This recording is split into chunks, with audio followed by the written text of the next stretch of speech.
Thank you for joining us for Weekdays Live with Reverend Al Sharpton. Take the time to share this broadcast right now. Tell your friends it's time to keep it real with Reverend Al. Comment your questions now in the chat or call Reverend Al Sharpton directly on air at 877-532-5797. Now stay tuned for Reverend Al. This is Reverend Al Sharpton. As you watch the broadcast, support National Action Network. Go to www.nationalactionnetwork.net and be involved. You can join, take your membership right online, www.nationalactionnetwork.net. Getting ready to start the program, but we need you to be part of the movement.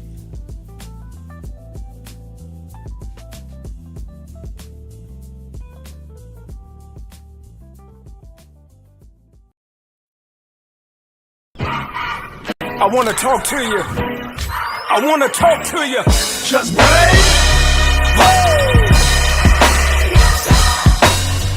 I believe that.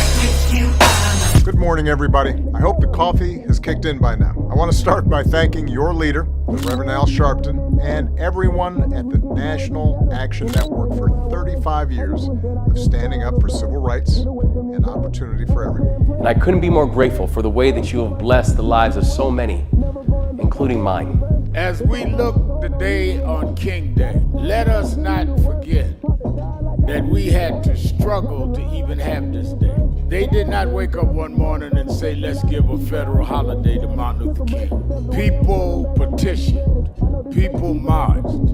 Let us remember now as we bring our children and grandchildren up the Potomac, that they can see the Washington Monument, the Lincoln Memorial, the Jefferson Memorial, and one memorial that never served as president, but changed this country more than any other American, Dr. Martin Luther King Jr.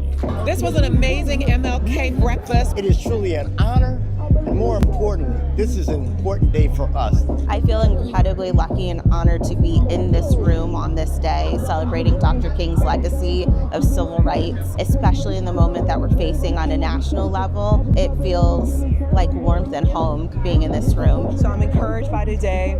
I'm encouraged that we're getting out, we're protesting, but more needs to be done. We need to lean in. And let's keep fighting because the job is not done here. And I just feel so honored to get this award. It's not about getting an award, it's about doing the work. And let's keep up with the work.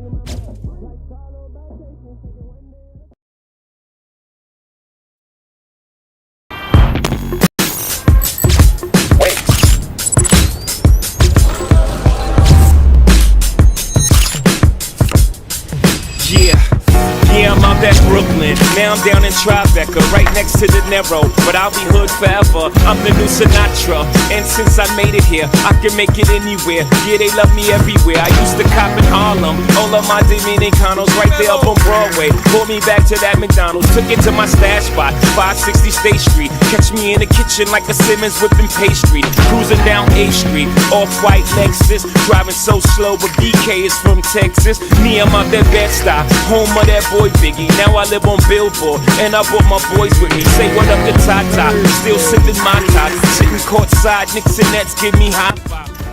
April the 23rd. Do you know what time it is? It's Al Sharpton's time. And for the next 3 hours, it's time to put aside all pretenses, deception, denial, or fronting. The time has come to keep it real on Keeping It Real with Reverend Al Sharpton. A very good afternoon to you all across the country. Good morning to our West Coast listeners. Welcome to those listening on Sirius XM, channel 126, The Urban View, where talk empowers and becomes active. And you can call in today. This is Policy Wonk Day. Every Thursday we go through policy, and certainly with the vote in Virginia, and now a judge trying to block it, and with the president and the Iran stuff going all over the place. A lot of policy stuff to talk about today.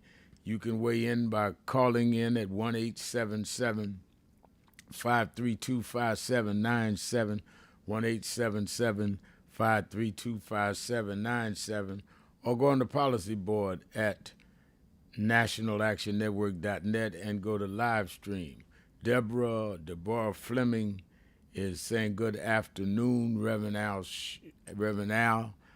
Sharpton. I am Deborah from North Carolina and happy for the Virginia win. Democrats need to do town halls daily. I agree with that. I definitely agree with that. Town halls daily everywhere. Connect with the people. Not enough to do commercials on TV or even social media. You need some in-person, touch me, hold me stuff.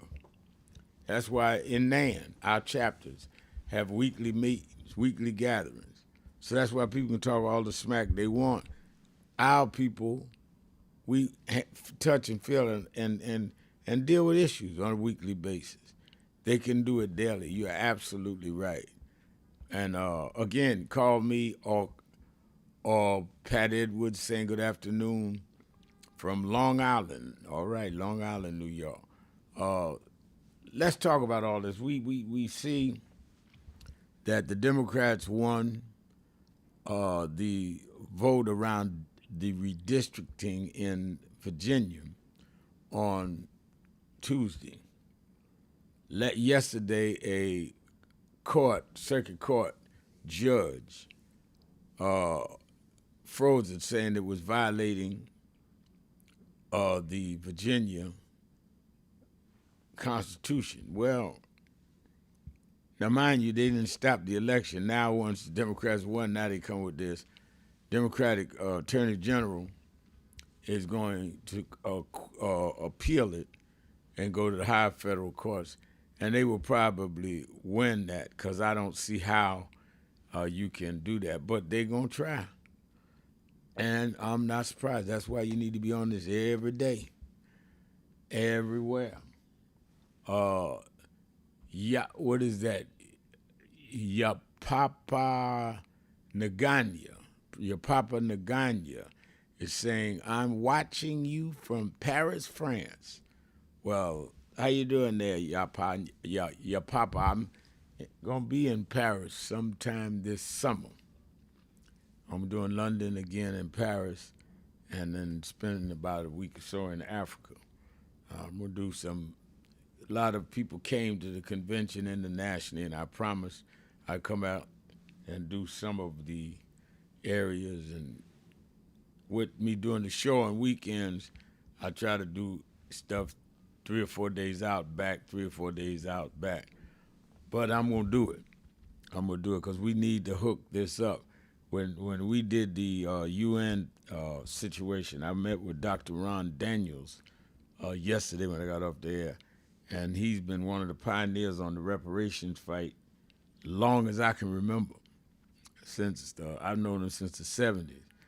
And we need to really critique how we get this through. Not only the vote has gotten through now, but we need to get it through on an implementation level and make it an issue here domestically. And we were talking about this, and I think it is extremely important that we deal with everything from reparations down. But let me tell you something.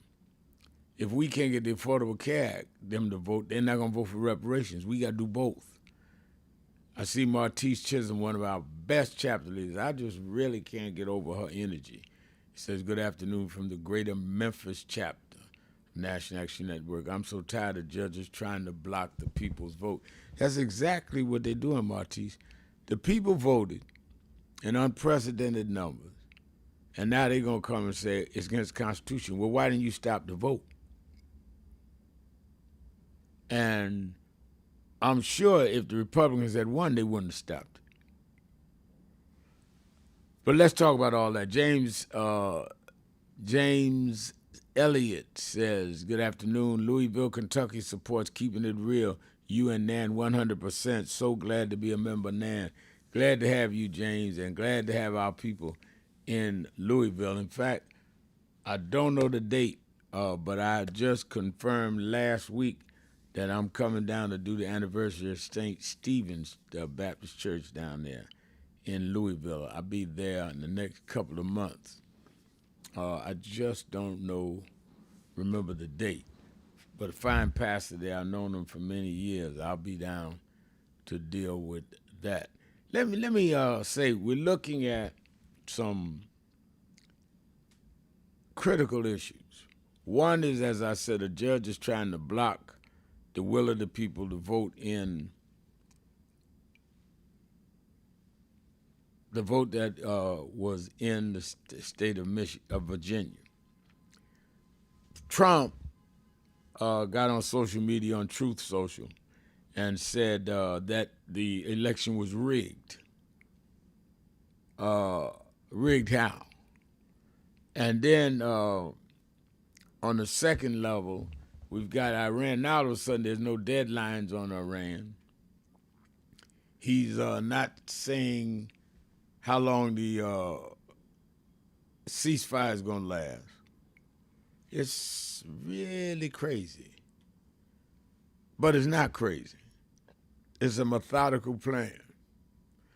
And I saw a clip on Steve Bannon was saying that they cannot do politics as usual. He says, you got to remember, how do you think Trump got in?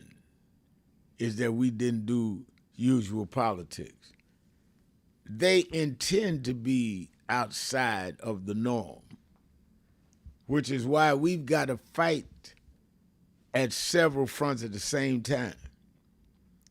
And I was saying to some of our people and staff last night that some of us is concerned about health care, some's priority is reparations, some's priority is environment, some's priority is voting rights.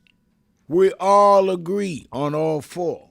You may have differences in priority. We all agree on all four.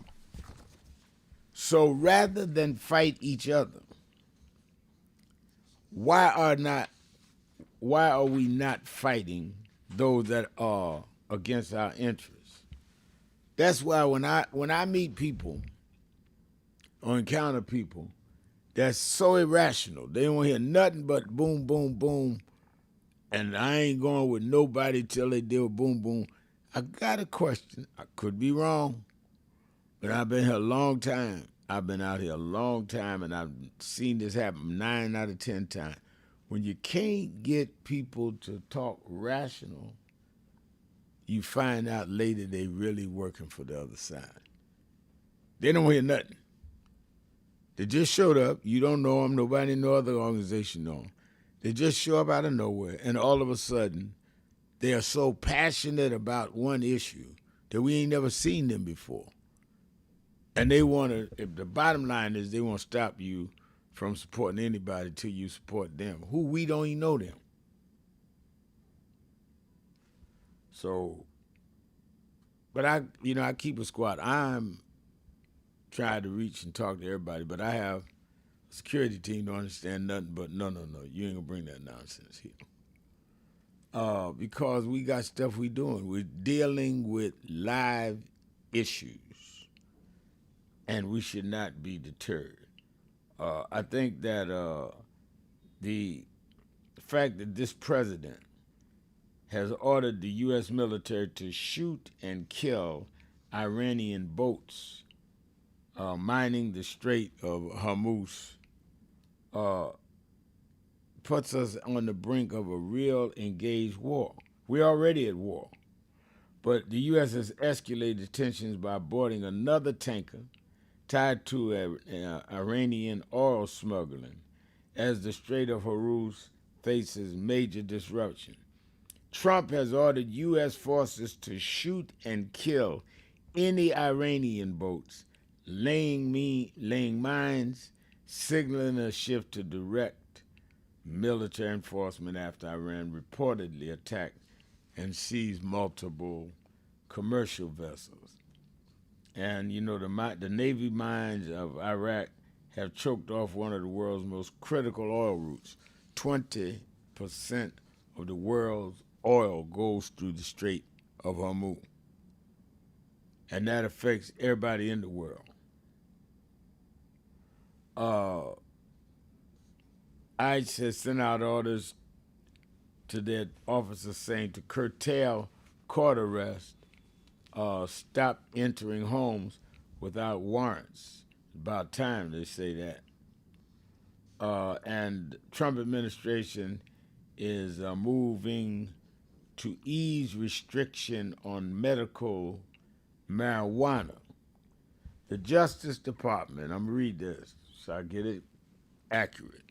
Justice Department announced it will ease federal restrictions on medical marijuana with Acting Attorney General Todd Blanche confirming plans to reclassify FDA-approved and state-licensed cannabis from Section 1 to Section 3, reducing its classification from a highly dangerous drug like heroin to substances more moderate and low dependency risk. Very interesting. Let's talk about all of this and more. It is Policy Day on Keeping It Real.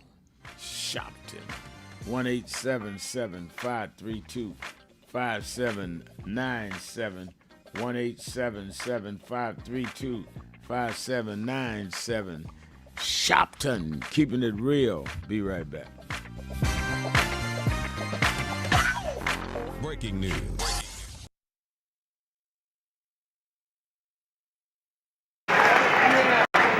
I remember I was 12 years old. I was a boy preacher in the Church of God in Christ. Bishop Shear knew my bishop, Bishop Washington. Bishop Washington, my mother was concerned I was getting into politics. They brought us to Reverend William Jones. His daughter's traveling with us. And Reverend Jones introduced me to Jesse Jackson. I became his youth director in New York at 13. I liked Reverend Jackson because he was a little hipper than the older preachers. He was 27, I was 13 by the time I became youth director.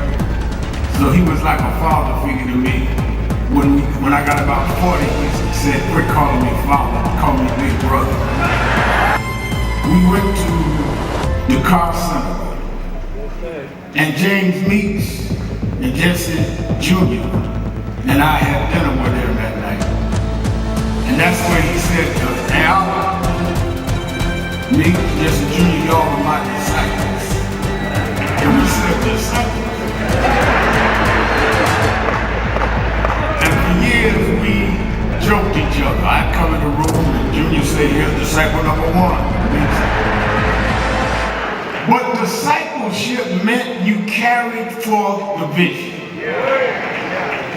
The next day, he took me on the ferry to Goree Island, Mrs. Jackson.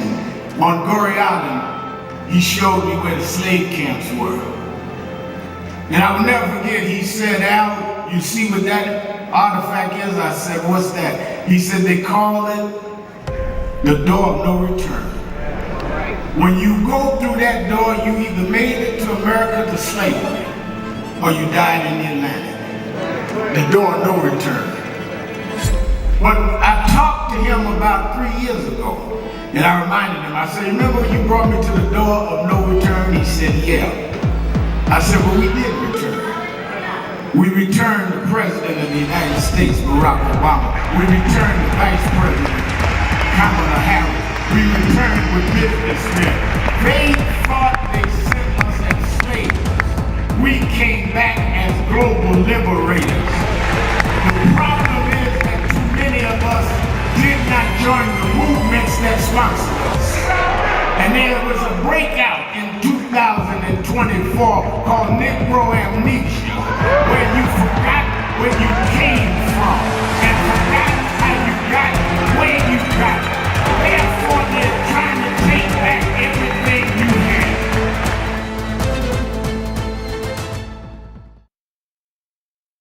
22 years ago, Reverend Al Sharpton stood on the 2004 Democratic primary debate stage, speaking truth to power and challenging the nation to do better.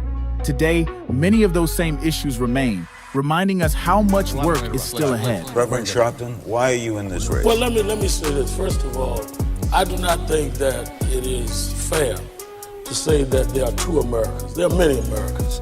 Our only problem in America is not just class.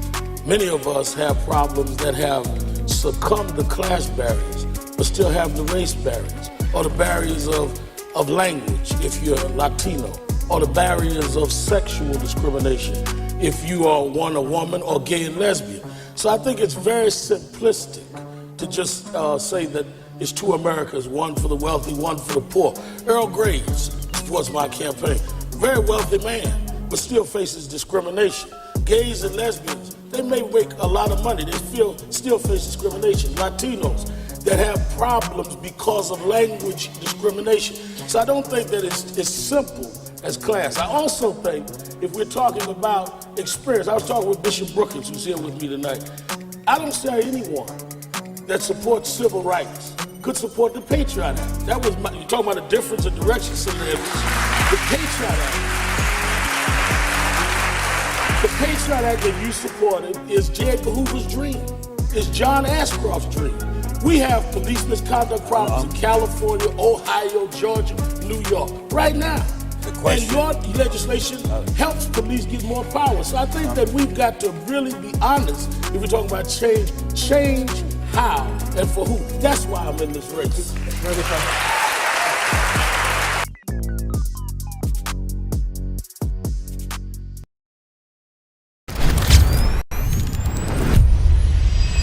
This organization has been on the front line.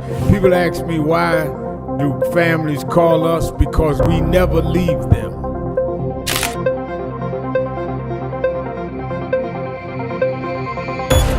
No justice! No justice! What do we want? What do we want? What do we want?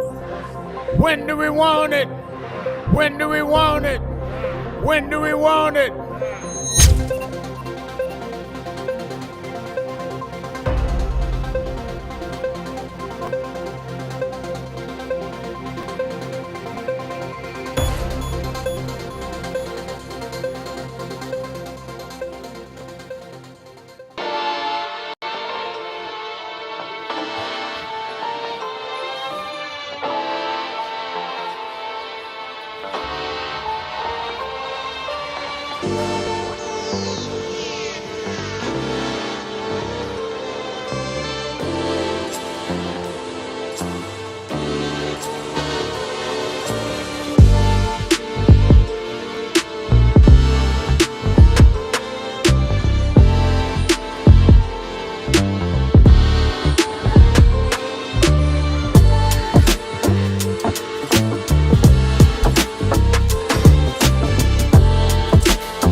You're live, sir.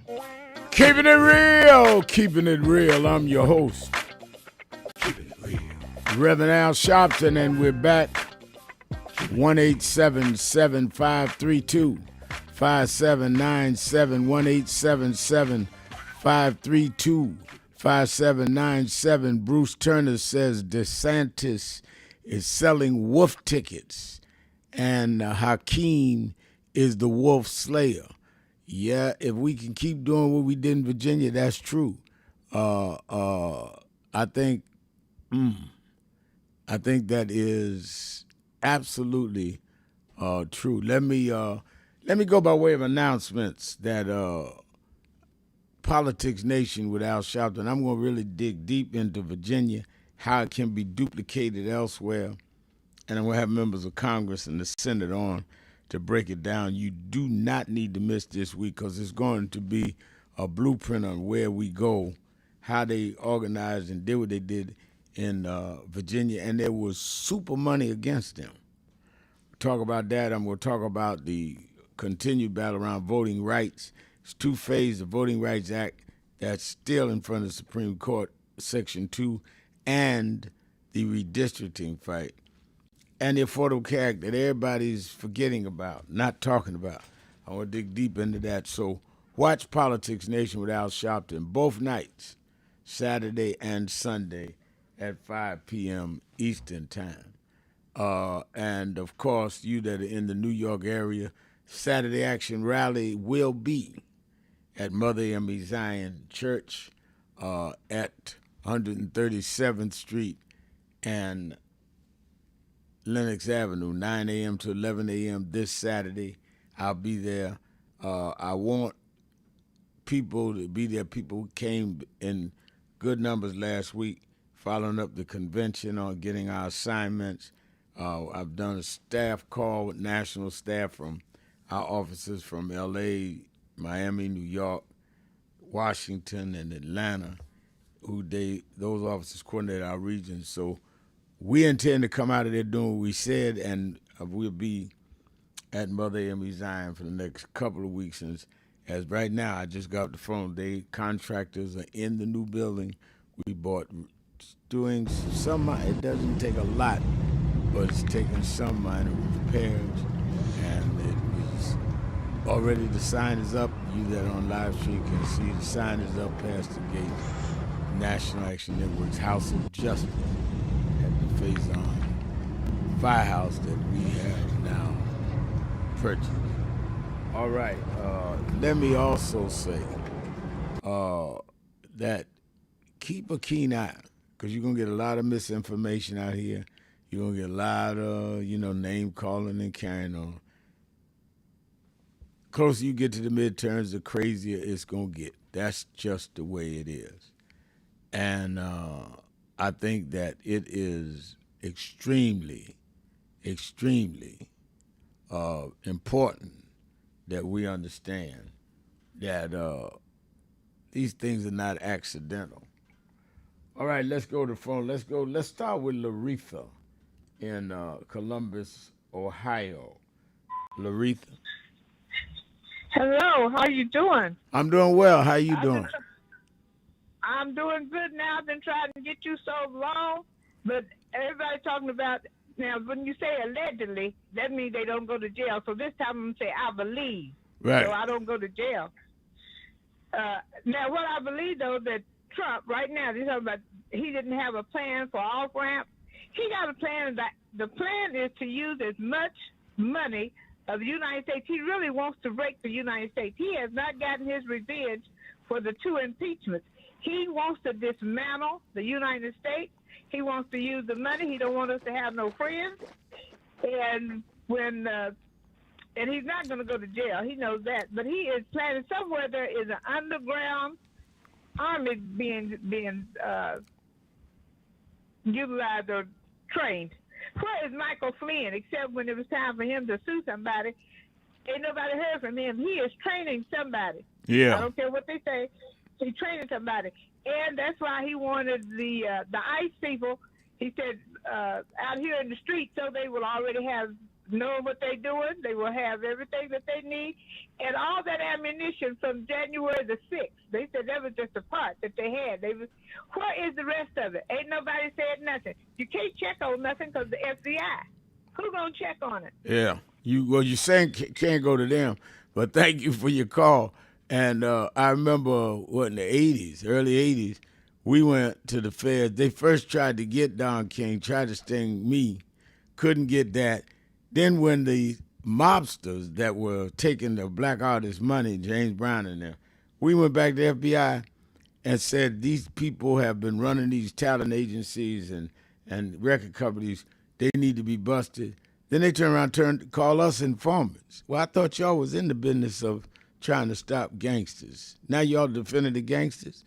And, all the way up until we asked the federal government to go after the Michael Brown case in Ferguson and all that. And they act like we are not supposed to do that. That's why I know they're going to start trying to sway people's minds not to vote. I see Bruce Turner saying, "Oh yeah, Reverend Sharpton, the message board is seeing some new folks, but we are watching them." We're going to not only watch them, as they post, we're taking their names down. We're going to research who they are and their connection, and we may be exposing some of them. One thing you can't do on the message board is put up a message without your home, your address. We're going to find out who you are, and we're going to let everybody know who you are. So go ahead and come with your Trump stuff. They ain't going to be able to stop us from saying, oh, yeah, by the way, so-and-so who uses the tag name this is really this person, and this is the connection. I've been in this a long time. You're going to have to say more than boo to scare me. Boo don't scare me. Al in Rochester, New York. Al, let's take our break. I'll come right back to Al. Keeping it real. Sharpton. Policy Day. Be right back.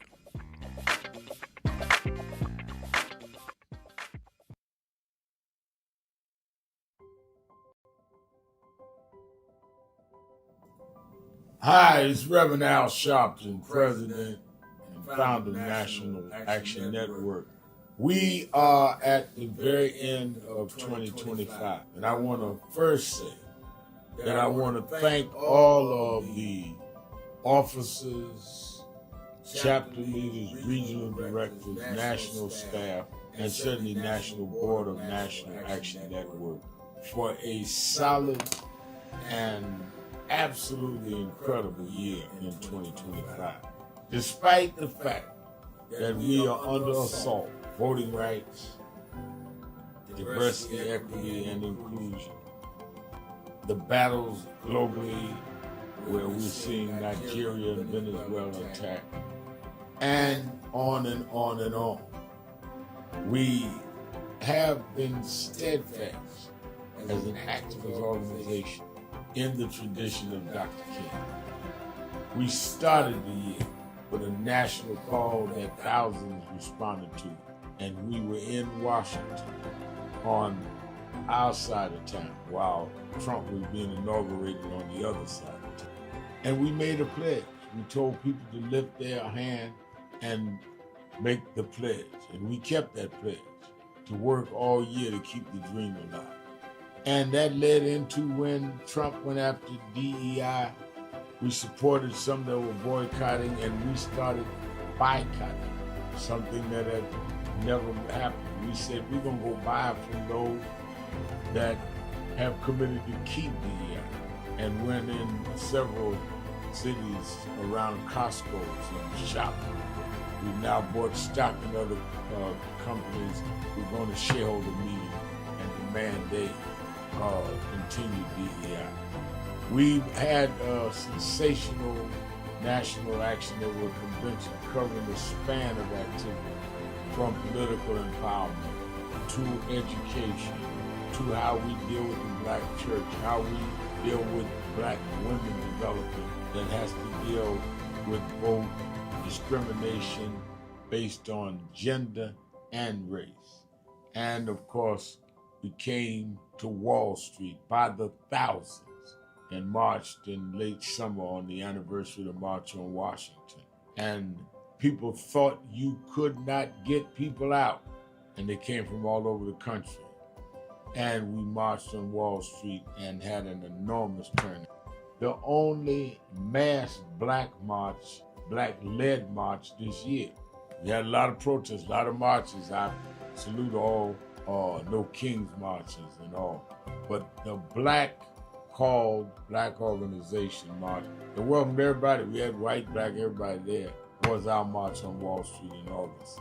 And then our Triumph Award and on into our fall agenda of organizing, mobilizing. We've expanded. We've started chapters in about 12 new cities.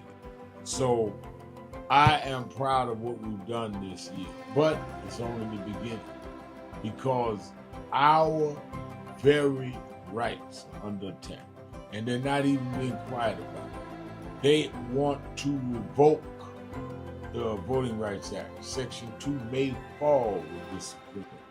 They want to end the Civil Rights Act of 64. That's what the end of DEI is about. So let us be more alert and active than ever. History will decide whether the civil rights gains of the 50s and 60s died in the 2020s. That's on your watch and mine. So if we've got to march, we have to protest, we have to lobby, we have to rally, whatever we need to do, we need to put our shoulder to the wheel more than ever. I'm going to lay out a plan on King Day, both in Harlem at our annual event and in Washington at our annual Martin Luther King Day breakfast that we do in D.C., two cities that day. And then, of course, all roads lead to New York to paper for our convention. We had, as I said, the largest attended convention last year in 2025. It needs to be more this year because our very existence is at stake. We also are closing our negotiations on a new headquarters, our national headquarters that befit our mission. I'm so excited about it, but I can't give you details. We're just about ready to sign the contract, but it will be something that will last longer than many of our lifetimes. So we came alive in 25, despite a hostile administration, despite the fact that a lot of people were intimidated and spooked into silence. We came alive in 25. Now we have to straighten out tricks in 26. I need you, we need each other. Let's do this. All these tricks, don't forget, Trump only won by 1.5%. He is trying to act like he has a mandate. No, he has a mission, Project 2025. We have the mandate that we can't let them undo what has been done. And we must even go further for the empowerment of all people. Happy New Year, and be focused.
Keeping it real. I'm your host, Reverend Al Sharpton.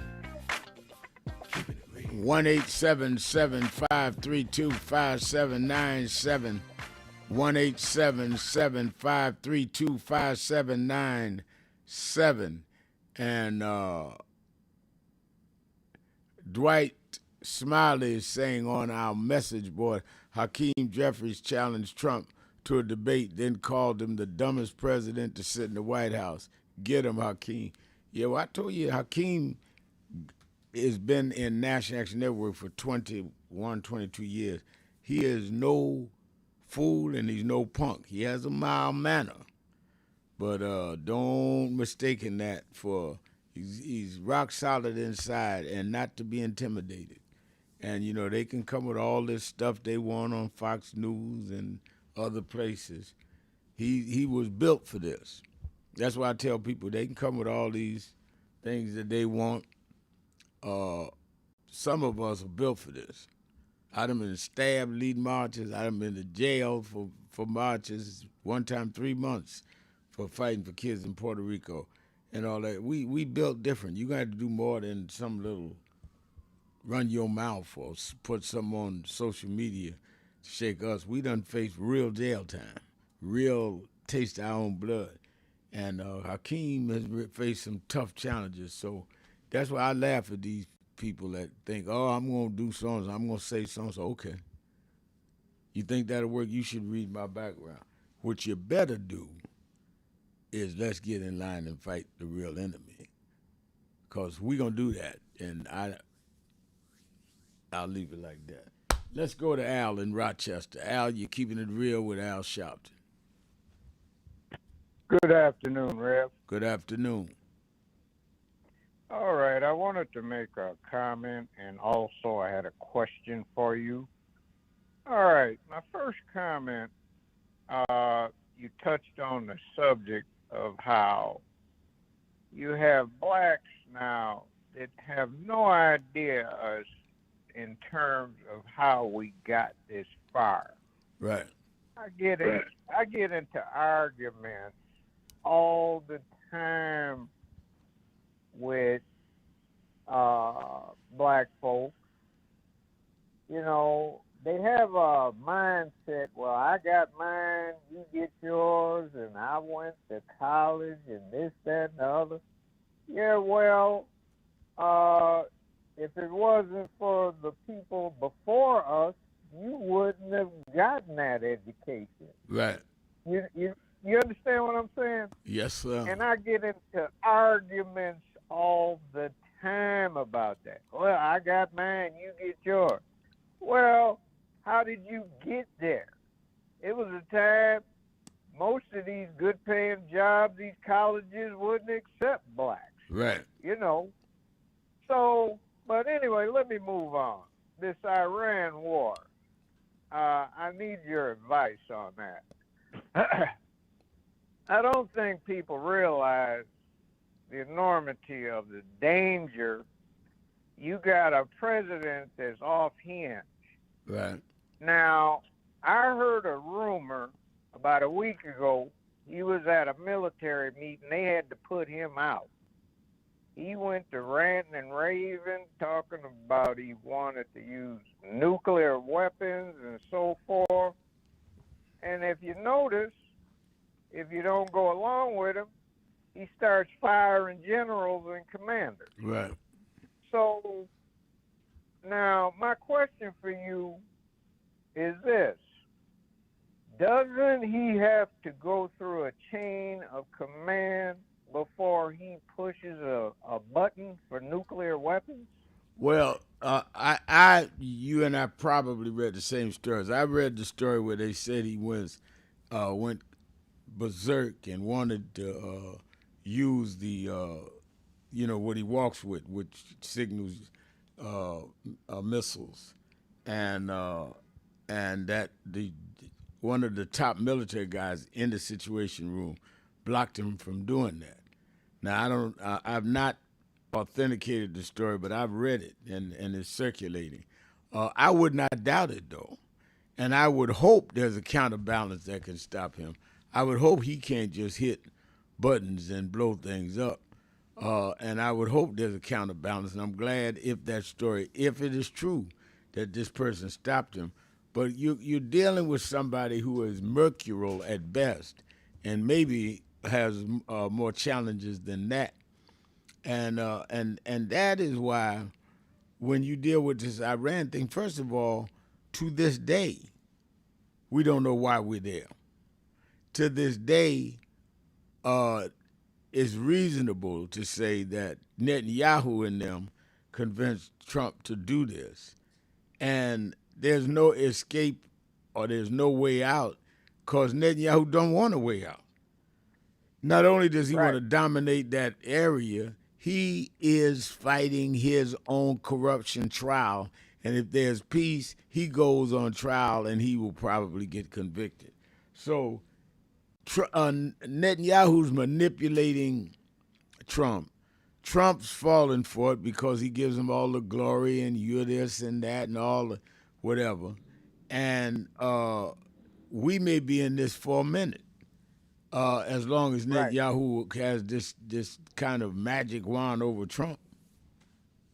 Well, I hope and pray there's a chain of command when it comes to nuclear weapons, because if you just sit back and let him push buttons whenever he gets, in the mood, then everybody will end up getting killed. If you launch nuclear weapons over there, every country on the planet will turn on us,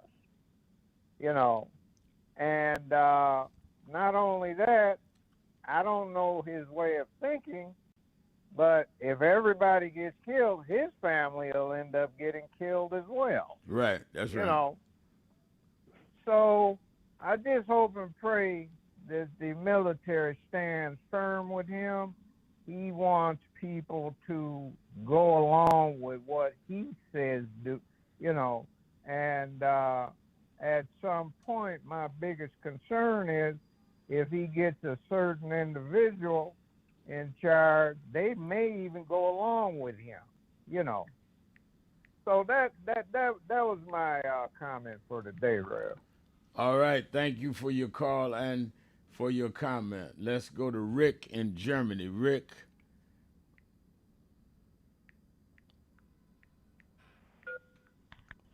Good day, Brother Sharpton. Good day. Good day to you. And a happy Earth Day belated. Thank you, sir. Yeah, man. My comments today are regarding fossil fuels. The burning of fossil fuels will kill most people on the planet. Oil, the atmosphere, the polar ice caps melting as the U.S. tries to land the first people on the moon. And to the white men doing radio in northern Louisiana, Monroe, Louisiana, KMLB AM 540, talking about the burning of fossil fuels as if there's no danger.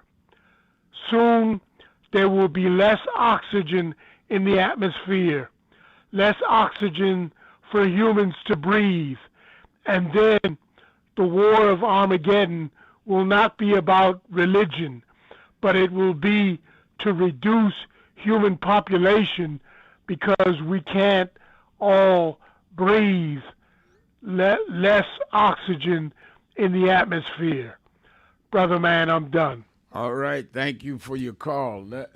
I really thank you for your call. Let's go. Let me see if I can get Wale in here before we have to go to break. Wale in Manhattan. Wale. Good afternoon, Dr. Sharpton. Good afternoon. So, all right, so yesterday, Reverend Sharpton, I heard on the news, Channel 7 News, they're saying that the baby, the 7-month-old baby that died from the two dudes shooting into the crowd Right. on the moped in Brooklyn. Right. I did the funeral. I know all that, about that shooting. Yep. Yes, sir. They're saying that the father of that little girl that died shot into the crowd where those two boys on the moped was, I think, the day before or the week after, something like that. Reverend Sharpton, me personally, I don't call you a troublemaker. You just be exposing, goods. You just keep us informed. That's not being good or bad. That's just being informing us, letting us know what's up. Right. I don't trust the police, but I know one thing that I want to make very clear. When they first reported the shooting, the next day, the police said it's gang-related. My thing is, don't put reports out there until you're clear. And that shows they don't have respect for us. That shows that they don't respect the black community. We know there's a gazillion million, or maybe we don't know, the amount of gangs that's in the streets, and they came from from Chicago or wherever. Give us the history, the backgrounds, and we as blacks, we're going to have to sit down and have forums, town halls, or whatever the heck, sitting on street corners or whatever you want to call it, to save our people. We're going to have to do the homework, because the police department, every time that happens, that one of us gets shot, they say it's gang-related. They even said it eventually with this 15-year-old. They may not have said it in the beginning, but eventually they says, it's gang-related. So you clean up the blood and you continue business as usual. And so what they do is, I believe they probably didn't bring it up till they probably heard that somebody else brought it up. Yeah, I followed it as you did, and as you know, I did the eulogy. And my point, even at the funeral when I spoke, was whether it was gang-related or not, this baby's dead. If there had been a shooting the day before, why wasn't somebody arrested? So don't do that to this family. Whoever is guilty on either side need to face the law. Disrespect. But don't disrespect our community. I'm with you on that, 1,000%. Thank you for your call. Let's take a break. We'll be right back. Keeping it real. Sharpton Policy Day. Be right back.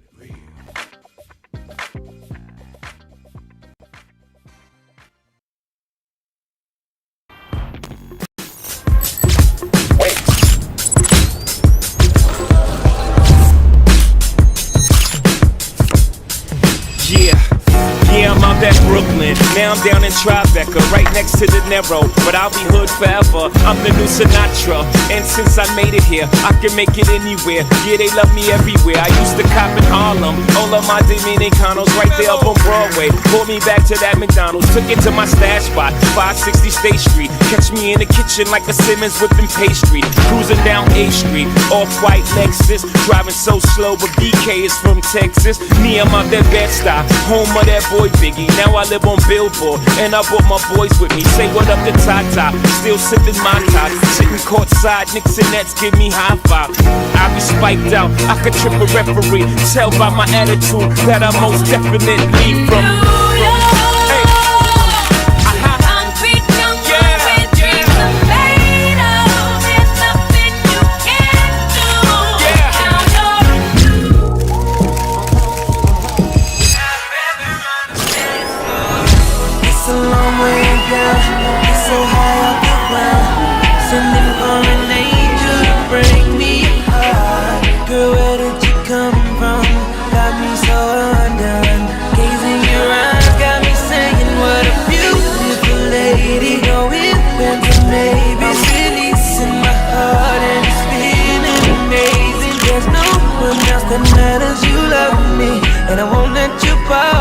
Don't get it twisted. Everybody hollering loud ain't saying something. We need activists that are at large, but we need those that will continue these institutions and these organizations.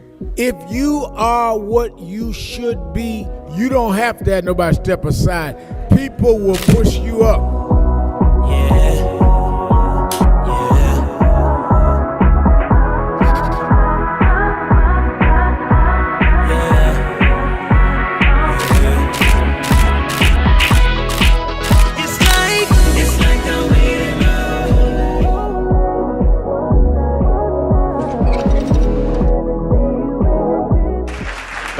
Sharpton. Good to see you here tonight. By our count at WMUR, you've only been here once in 2003. You counted wrong. Okay. You must be using the Florida Republicans count. Nevertheless, as far as your visits are concerned, you have been here far less often than your colleagues here who have gone through the paces, met with the voters, done the grassroots style of campaigning that the voters of New Hampshire are expecting and looking for. Why shouldn't those very same voters not think of you as disrespecting them by not coming here and doing the same thing? Well, I think, first of all, I've been here several times last year and this year. I intend to be here. In fact, I was to preach here Sunday, and the snow stopped me. I intend to be here between now and the primary. And I think that's any more than any of us. There are many places that some of my colleagues have not been to often at all. I think that people go and campaign based on their resources and their availability. So I think that that is not something that they should read into any of us about any particular primary. I also want to address your first question. As a minister, I think that you can have a personal motivation of religion, but you should not try to act like your religion is something that dictates where people ought to go. I pray every day. I can assure you in my talks with God, he is not a registered member of the right wing of the Republican Party. Today, many of those same challenges still remain that Reverend Al Sharpton stood on the 2004 Democratic primary debate stage and spoke about, a clear reminder that the work is far from over. For over 35 years, the commitment to justice has remained strong. The fight continues, the voice is steady, and the mission moves forward. Keep hope alive. Keep hope alive. Keep hope alive on tomorrow night and beyond. Young America, hold your head high now. We can win. You must never stop dreaming. Face reality, yes, but don't stop with the way things are. Dream of things as they ought to be. Dream. Face pain. But love, hope, faith, and dreams will help you rise above the pain. Use hope and imagination as weapons of survival and progress, but you keep on dreaming, young America. Dream of peace. Peace is rational and reasonable. War is irrational in this age and unwinnable. Dream of teachers who teach for life and not for living. Dream of doctors who are concerned more about public health than private wealth. Dream of lawyers more concerned about justice and the judgeship. Dream of preachers who are concerned more about prophecy than profiteering. Dream on the high road with sound values. You must never surrender to inequality. Many people cannot focus because they have not really come to terms with their calling and life purpose. In order to focus, you must also be clear on what you're focusing on. So if you're not clear on your purpose, if you're not clear on your life's calling, then focus on seeking that. Because if you just read the ways and roads you traveled that you didn't even choose, that were sort of just laid out for you by God, in that it's telling you, speaking to you about what your purpose is and what you were born to do and be. I learned the things that I didn't plan had to be planned by God, and God's plan was directed toward God's purpose in my life. And I focus on that. Not focus on what others do, not focus on how well they're doing or bad they're doing, but focus on whether I'm in line and aligned with what I'm supposed to be about. And in order to move straight ahead, you have to be focused on the path you're running on.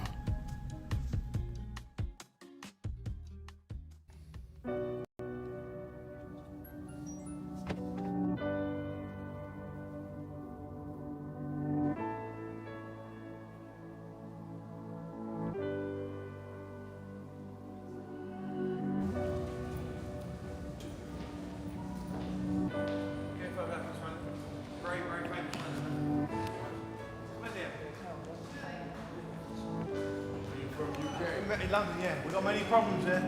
We need you over our side. Yeah, you're invited anytime, please. Whenever you want to come. There we go. Guys, what's up, Doc?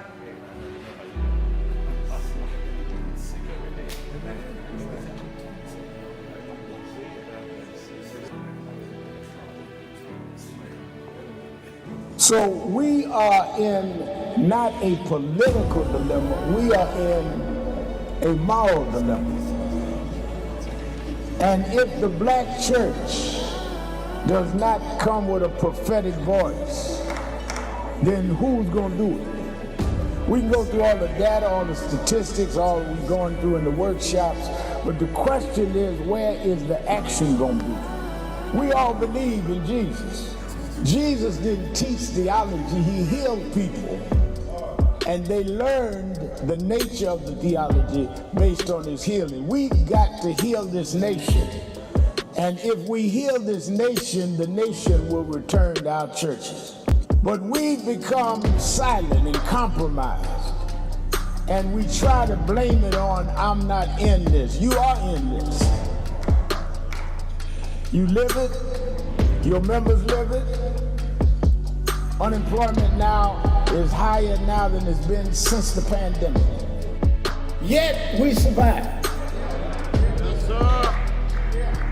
There's no history in the world of any people that went through the kind of psychological, cultural, and physical slavery like blacks did in America. The only reason we're still here is because of our faith. We had no external strength, we had an internal strength. And it was the God that we were taught by our mamas and grandmamas that brought us through. And I don't care who's sitting in the White House, we cannot betray the God that brought us through.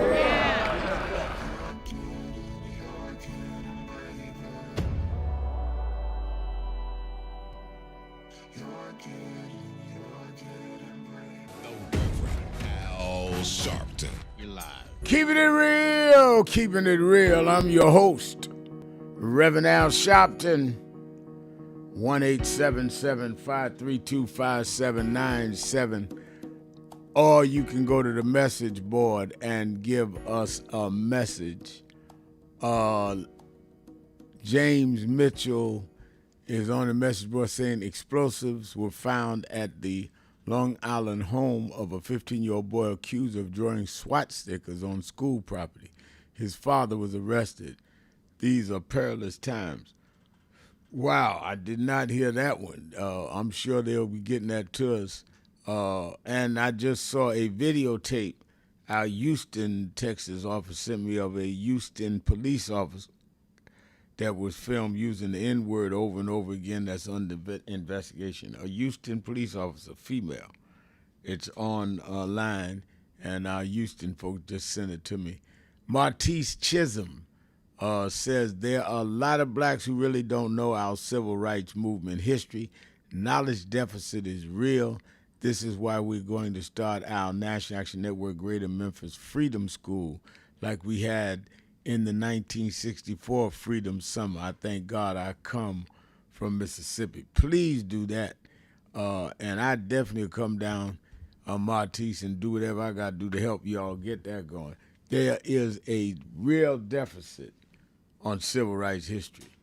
And there's a real problem. You know, I use the term Negro amnesia, but in some cases, it's not even Negro amnesia, it's deficit. Because some people didn't forget, some people never knew, because we're not teaching them the civil rights history. Very important. Let's go to Demetrius in Cleveland, Ohio. Demetrius? Demetrius? Hello? You're on. Yes, thank you very much. Let me speak.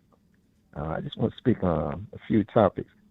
I'm concerned on the shooting of the Iranian soldiers that's on the boats. I agree with the Iranian government. It is a break of the ceasefire, because a ceasefire it consists of no killing of either side of their soldiers. So when United States Army or Navy killed Iranian soldiers on the boats, that's a break of the ceasefire.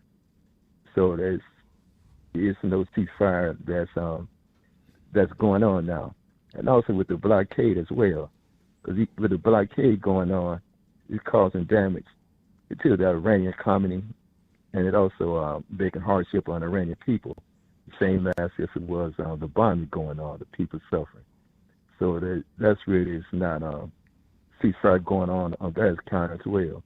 So until those activities stop, United States can't stand, this administration can't stand us saying there's a ceasefire. Same thing going on in Lebanon. As long as Israel still having military activities in Lebanon, there's no ceasefire going on there.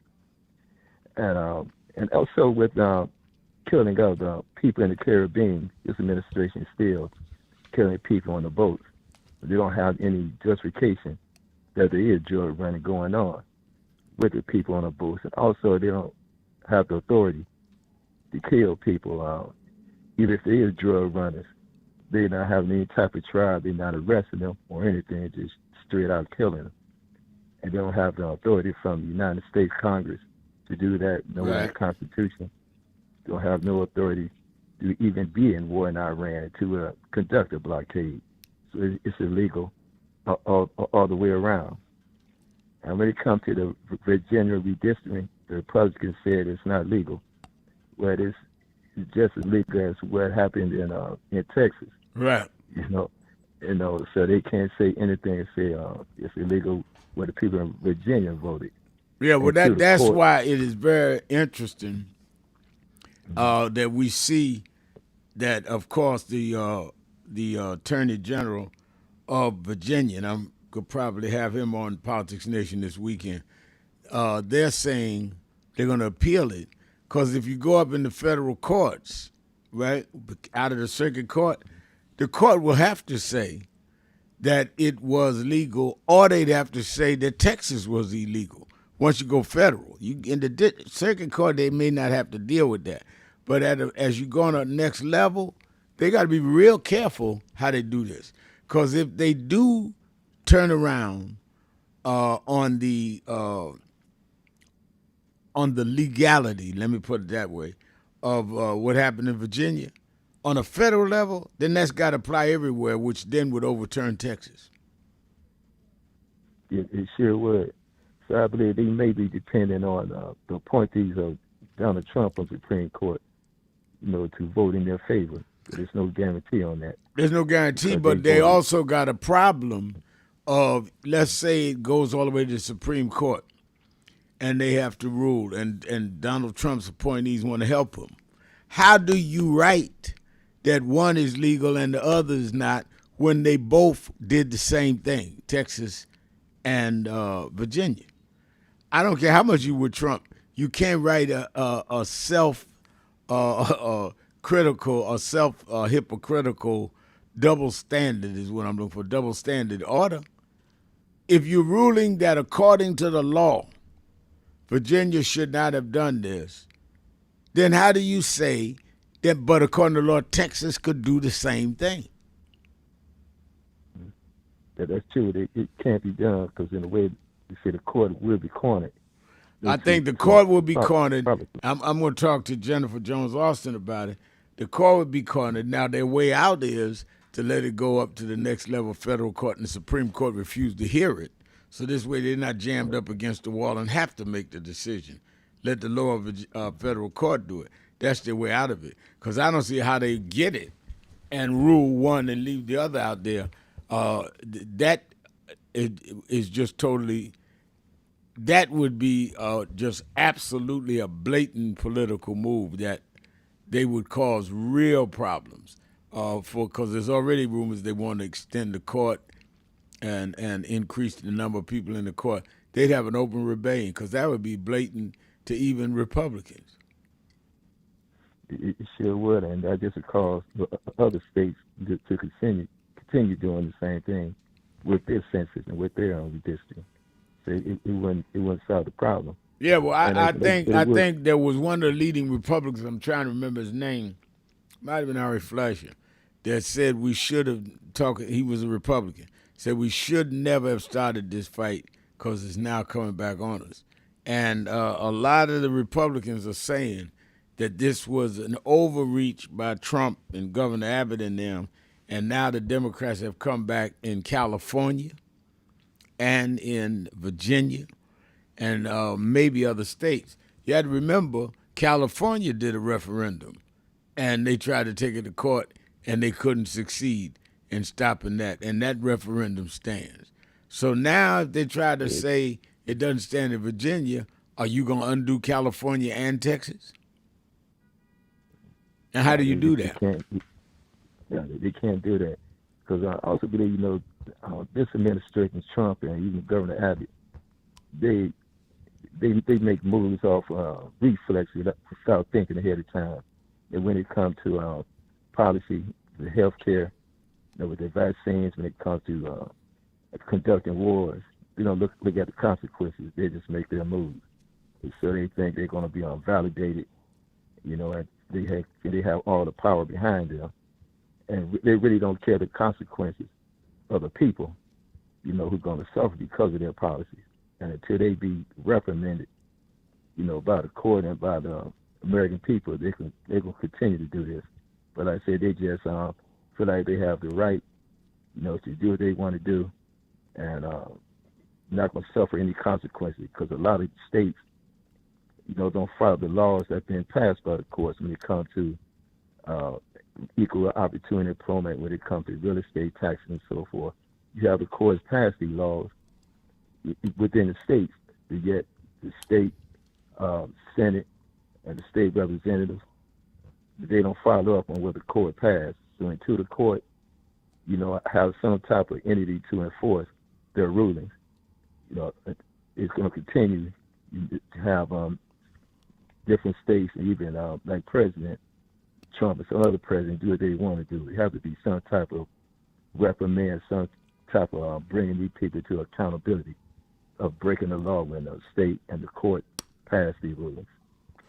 That's my opinion. Yeah, Thank you very much. I think what you raise an excellent point, and I think that one of the things that we have to do is that we have to be more aggressive.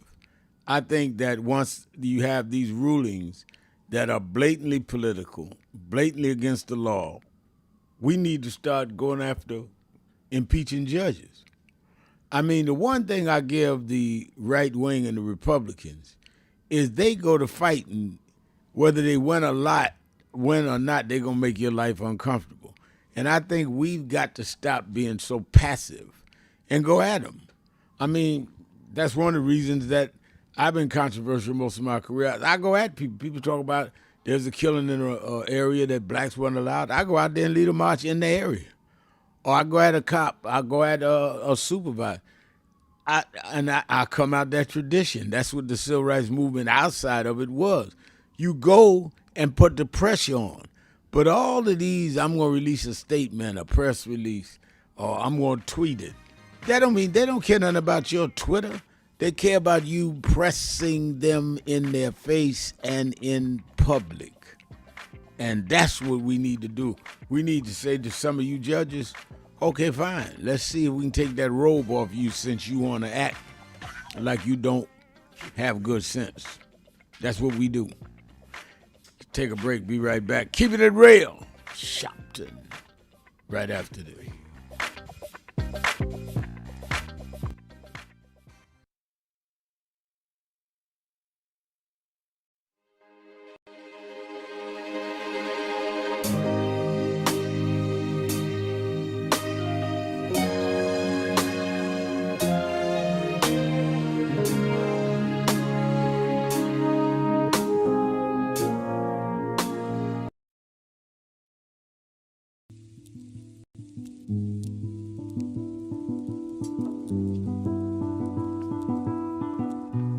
I had a thought this morning that I wanted to share with you about mentorship.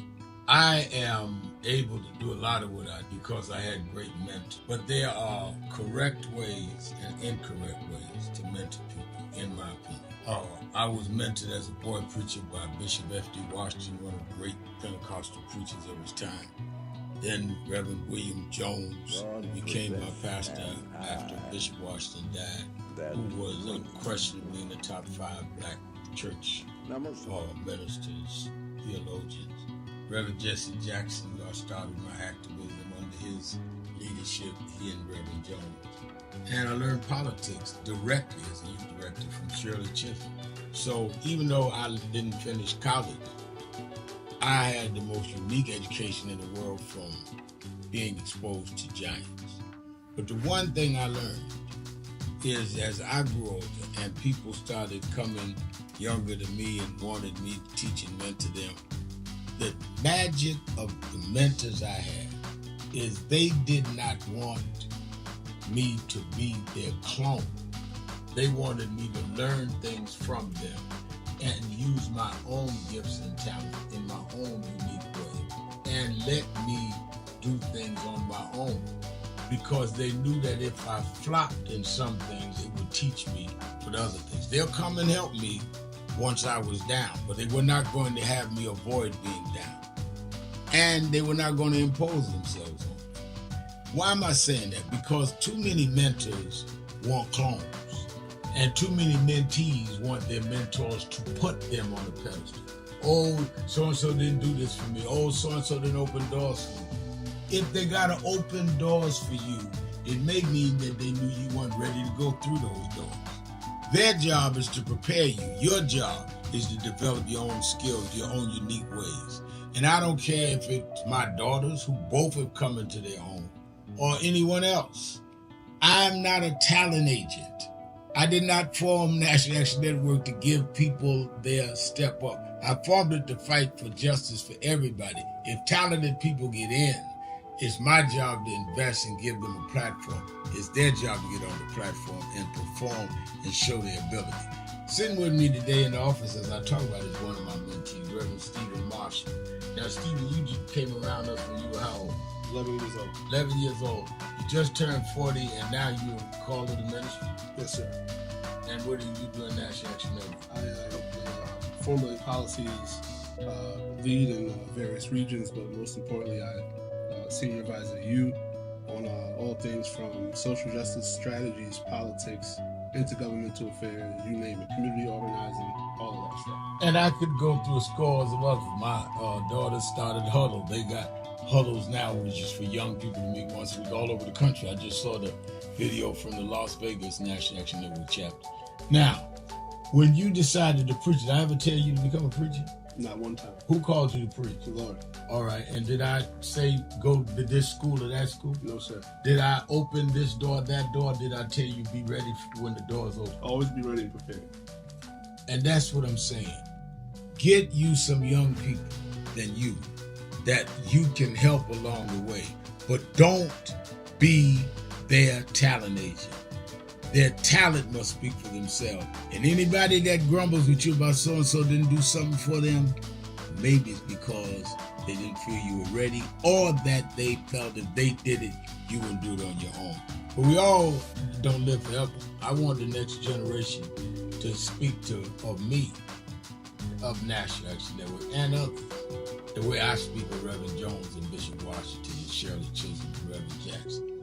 But I just don't want young people to feel that somebody ought to give them the reins of leadership or give them the reins of business or whatever it is you're in. You need to learn from their journey, get the pearls of wisdom from them, but don't have them do for you, because then it means you can't do it for yourself.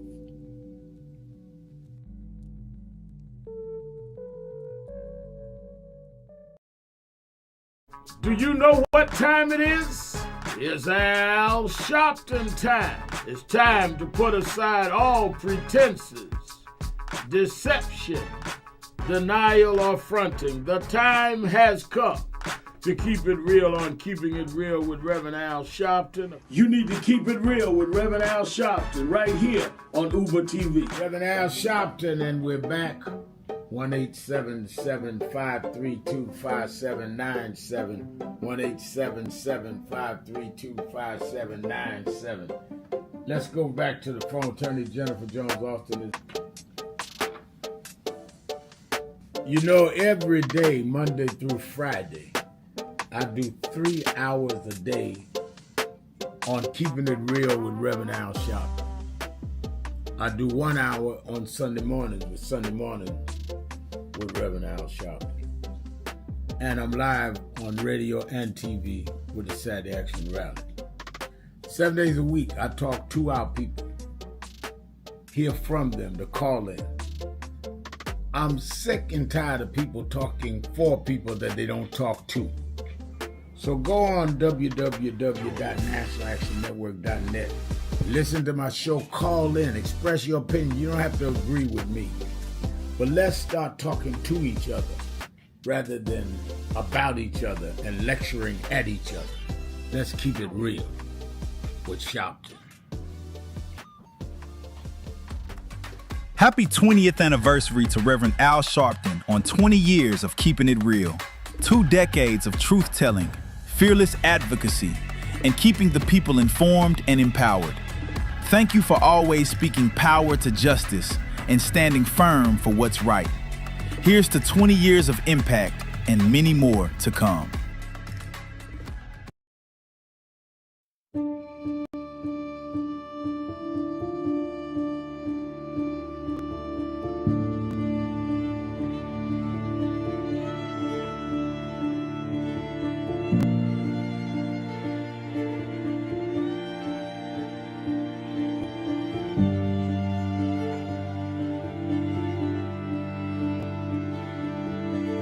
Robert Culp used to do a show with Bill Cosby, I Spy, and he did a documentary on breadbasket, Robert Culp.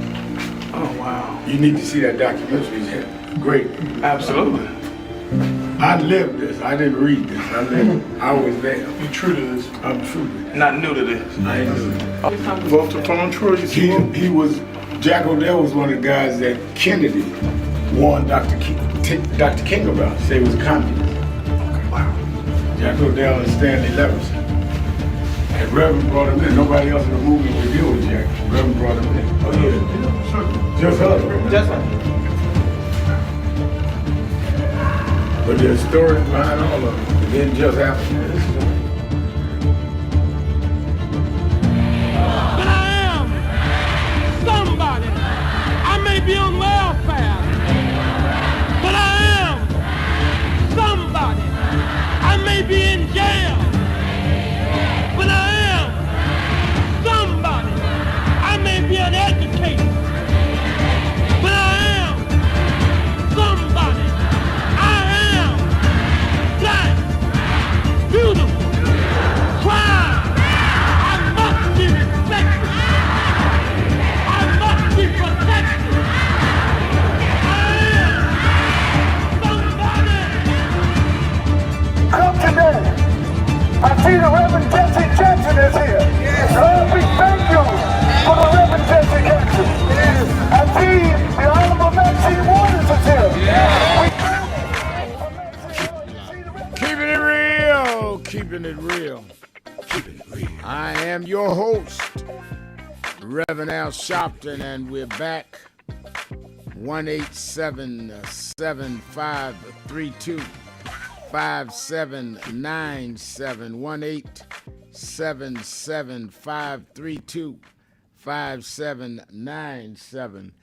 And of course, the message board, you can write a message and I'll read it on the air. Anita Bracey is saying, Reverend Sharpton, have you heard any word on the funeral of those babies in Shreveport? I've been on it. Anita talked today, in fact, with Congressman Cleo Fields, who's the congressman in the district that this shooting of these 8 babies happened. In fact, it is his district that they're trying to use to overturn race in the Supreme Court's decision on voting rights. and he said they are planning a funeral and other situations there for those 8 babies, and he's gonna let me know as soon as I know. I will announce it. I think that all of us need to weigh in somehow, if it's going or if it's messages about this vicious. I mean, I can't even come up with the words of 8 babies, 7 of them his. If that doesn't give a need for mental health as well as dealing with how we deal with things in our community, I don't know what will. So I'm glad you inquired, because a lot of people just go on to the next story. We should not forget, less than a week ago, 8 babies killed by 7 of them's daddy, and then he wounds his ex-wife and girlfriend and act like that's just something that happened. No, we need to be dealing with stuff like that. And I just really believe that we need to deal with that. James Elliott is on the message board saying, thanks, Reverend Al, for presenting your body as a, quote, living sacrifice for the God-centered justice and equality. Your leadership is a real example of the power of having good mentors. Keep going. And I'm glad you said that. I had good mentors. I, like anybody, made my mistakes, but I had good mentors that kind of kept me within certain boundaries, or at least I knew what boundaries to go into. So when you go astray, there's a passage in the Bible that says, train up a child in the way he should go, and when he's old, he would not depart. So even the inference in that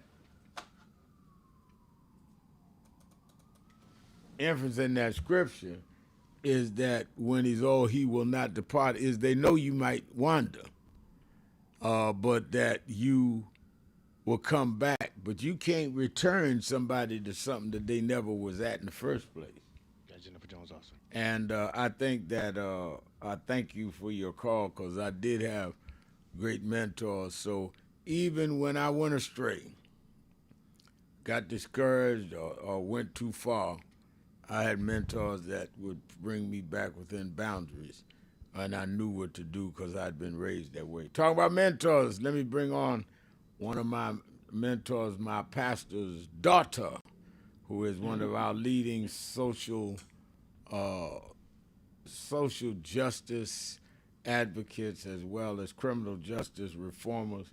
She is the the CEO of the Protestant Welfare Agencies in New York, member of and the actual vice chairman of the National Board, not just a member, but vice chairman of the National Board of National Action Network, Attorney Jennifer Jones Austin. How you doing, Jenny? Lifetime honor. Serving as vice chair of the board. Lifetime honor. Beyond lifetime. I'm good. I apologize for being a little late, just trying to put out a fire, but I'm here. I'm here, and I'm excited to be with you. All right. Well, thank you for being with us. Let me start with the question that has permeated throughout the program. The citizens of Virginia voted on referendum to have new maps drawn, as California did after Texas had done it on the right wing sides of a red state doing it. Now a judge has put on hold the results of what happened in Virginia. Break down for our listeners, one, what is the judge saying? Then does it make sense? And then what can next steps be? Absolutely. So what we've learned in short is that because Virginia voters feel like, that democracy is being tanked by the Republican Party, they went to the polls and essentially said that we should have an election where we can redistrict to make sure that that democracy, or the vote, if you will, does not reside in the hands of Republicans at a point in time when America is essentially, or Republicans in America are essentially okay with killing our democracy. What is happening right now is the voters said yes, they want to redistrict. It would be for a temporary period of time. It would extend into the year 2030.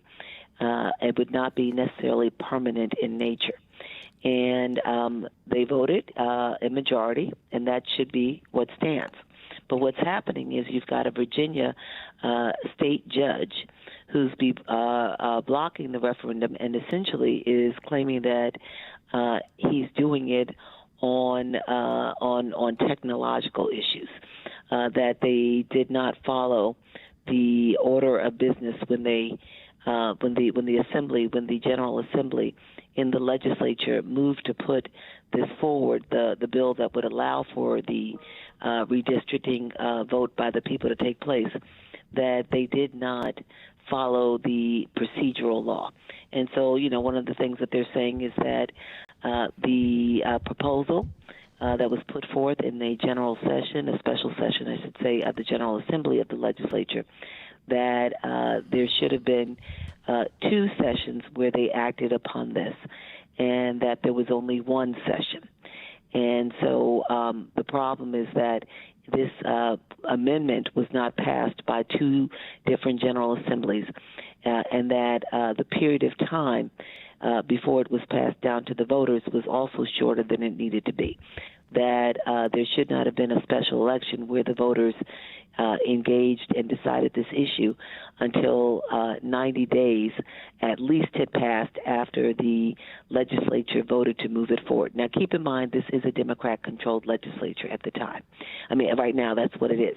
So essentially what they're saying is that they did not follow the rules with respect to affecting a constitutional amendment that would provide for redistricting to take place, that they didn't follow the rules by way of how many assemblies were to happen before this would pass to the voting populace, and that they did not do it, they did not honor the period of time that had to pass before the voters acted and before it was actually passed by the assembly.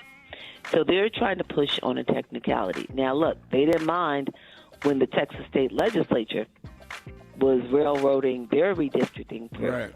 But now, because this benefits the Democrats, they want to claim all types of technicalities. And let me take the break. Let me take the break, and we'll come back and find out how the Democrats can respond legally. We'll be right back. Keeping it real. Sharpton, Jones, Austin. Be right back. This is an important notice to all U.S.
when the joy unfolds. I'm living my life like it's golden, living my life like it's golden, living my life like it's golden, living my life like it's golden, living my life like it's golden, golden, living my life like it's golden, living my life like it's golden, living my life like it's golden, living my life like it's golden, living my life like it's golden. Where in history is this? He said we always go one step forward and two backward. Well, here we are now. The problem is not Trump. The problem is us. We are allowing ourselves to be lowered and our children to feel inferior because you don't have an I am somebody person. You got our artists calling our women bees. Our others calling us niggas. What happened to us? What happened to black and proud? What happened? I'm gonna vote. What happened? Ain't gonna let nobody turn me around. What happened to us?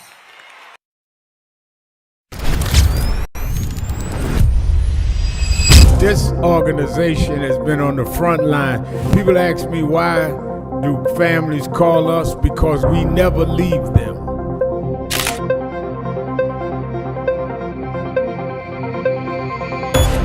No justice, no justice. What do we want? What do we want? What do we want? When do we want it? When do we want it? When do we want it?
About the funding, but I also want to add how they're changing what can be taught.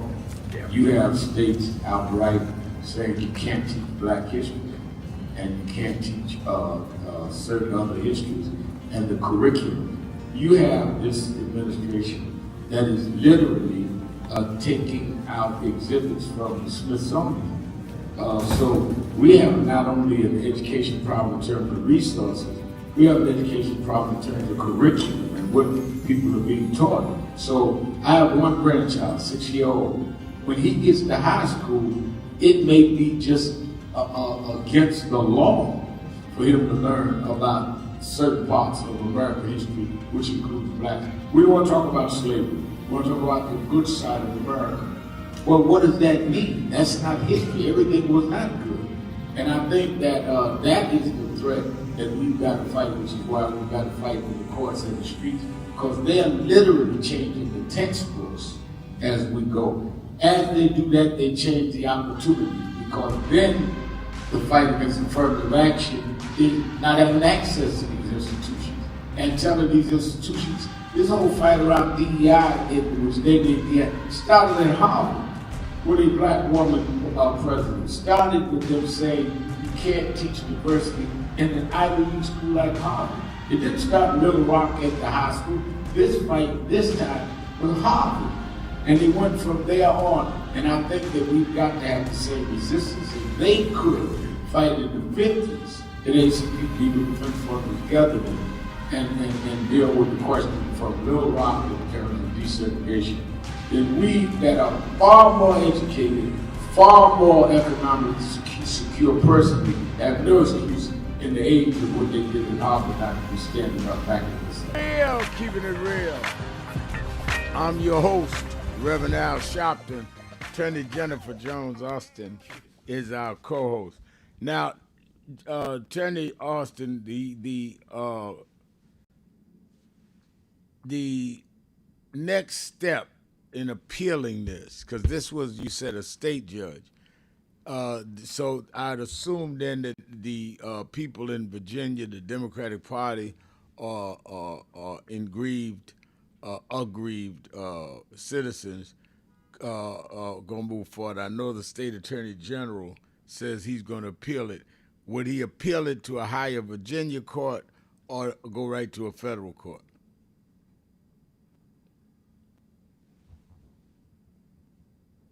I don't hear Jenny. I'm right here, sir. You can't hear me? I hear you now, yeah. Okay, I'm sorry. It's because it was brought in state court and it's actually challenging, like state laws and whether or not the state legislature acted. It's got to go through the state courts, and it's got to go up through the Virginia Supreme Court.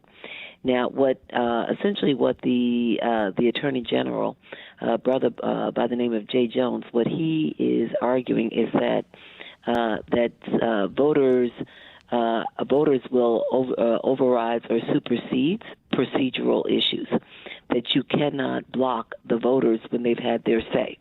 And there is some case law where this is held out before. So essentially what he's saying is you've got a biased judge, a judge who is engaging in politics, who doesn't want to see the redistricting occur, despite it being the will of the Virginia people to actually have this redistricting. And so essentially you've got a judge trying to put a block in place on procedural issues that essentially blocks the voters from having their say. They've decided, and that the voters' decision should be what supersedes everything else. There is some precedence for it, but it's not a slam dunk case. Now, I think that the fact that it's going to go through the state courts, could that process be a long process, or could it be expedited, or do we know? Yeah, it all depends upon whether or not there are hearings and motions that could be presented to speed up the case or slow it down. The thinking is that there will be some movement by May, that procedurally that there should be an action on the appeal by May, and so hopefully it moves sooner rather than later. I mean, frankly, I think part of the challenge that they aren't considering is that you're now quite likely going to have voters all the more incensed in Virginia, that you've got the courts now messing with their decision, their vote. And so I think, I don't know if it was really that smart, because now you may have them, it may backfire all the more. Absolutely. It's like political interference. Yeah. Absolutely. Let me go to the subject of where we are in. We have in the Supreme Court the Voting Rights Act still they've not come back on. There's been some quarreling among the Supreme Court justices. I saw where Judge Ketanji Brown Jackson had made some statements about the right wing of the courts. A lot of these battles now around voting, around deportation, and other areas that are clearly civil rights areas are going to be determined by this court. And I think that this is where it becomes very clear that the appointment of Supreme Court justices, which is done by the president and confirmed by the Senate, is important, which is why when people say, I don't know what voting does, it sets the laws of the land. I'll give you an example. Professor Ron Daniels came to see me yesterday, and we were talking. And as you know, he's one of the pioneers of the whole reparations movement in our community, and has done several of those events at our National Action Network. And he was at the UN when we addressed Ben Crump and I, saying why we need to support the reparations amendment, resolution rather, worldwide, which did pass. The United States voted against it. And one of the things we were talking about is that you could get the Congress to flip and vote for reparations, and they go to the Supreme Court to say it's illegal. All of this voting thing is important, because they're going to play all kind of games while they have their assigned agents trying to dirty up the water and not get us to vote. You know, I think that, so often we hear people talk about the importance of bringing civics back into the schools. You know, we've had Todd calling in talking about it. Other people talk a lot about the absence of knowledge concerning civics, how our government functions at the federal and at the local levels. And what a lot of people don't appreciate is when people hear courts, and just because we've been conditioned this way, especially as a black people, we don't necessarily think of courts in terms of like managing the governance of the nation. We think about courts in the criminal context. We just don't think enough about like what happens, who appoints judges, how long they serve, what their political bend is. In America, federal judges at the district court level, the circuit court level, and at the United States Supreme Court level, all are appointed for a lifetime, meaning that there's no term limits. It's not like they come in and they're appointed by a president and then they have to leave when the president's term ends, or they have 8 years to serve. They are appointed for life. So many of them die in office. They may retire, but at a later age. So whenever you're electing a president, whatever judiciary seats come up for are open, whether it be at the Supreme Court level, the circuit court level, or the district court level. And there are over 80, I think there are 90 district courts around the country. Whatever seats become available, that president fills them in that time. That person can be there for another 15, 20, 30 years. Wow. We have to pay attention to not just the congressional seats, but who the president is, because the judiciary, in some ways, has a greater impact on our lives even than Absolutely. Congress. Yeah? Absolutely. Let me ask you about this. And I was just going to say, you pass legislation like the Affordable Care Act, and then the Supreme Court is deciding whether or not it's real law. The Voting Rights Act. Right. Let me get this in. Ronald Long is asking, bringing me right into the other legal issue I wanted to deal with you. He said this action against the Southern Poverty Law Center is a clown show. It will be tossed out early under the unclean hands doctrine. Do you agree? I mean, first of all, explain what the case is.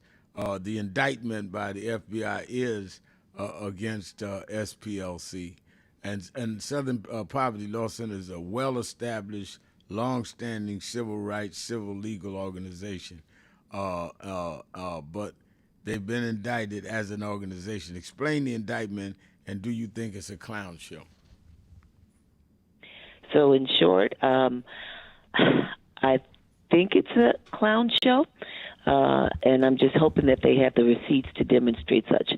So essentially what Trump and his cronies are trying to do is, one, it's a manipulation. It's a media manipulation game. They are trying to cast the Southern Poverty Law Center in a bad light. And even if they don't win, even if the indictment does not essentially result in a conviction against the Southern Poverty Law Center, what their aim is to do is to actually disparage the SPLC. So what they're accusing the SPLC, the Southern Poverty Law Center, which is an organization that has essentially fought to challenge discrimination, challenge inequity, racial inequity, economic inequity, and to advance the concerns of the most marginalized people in our country.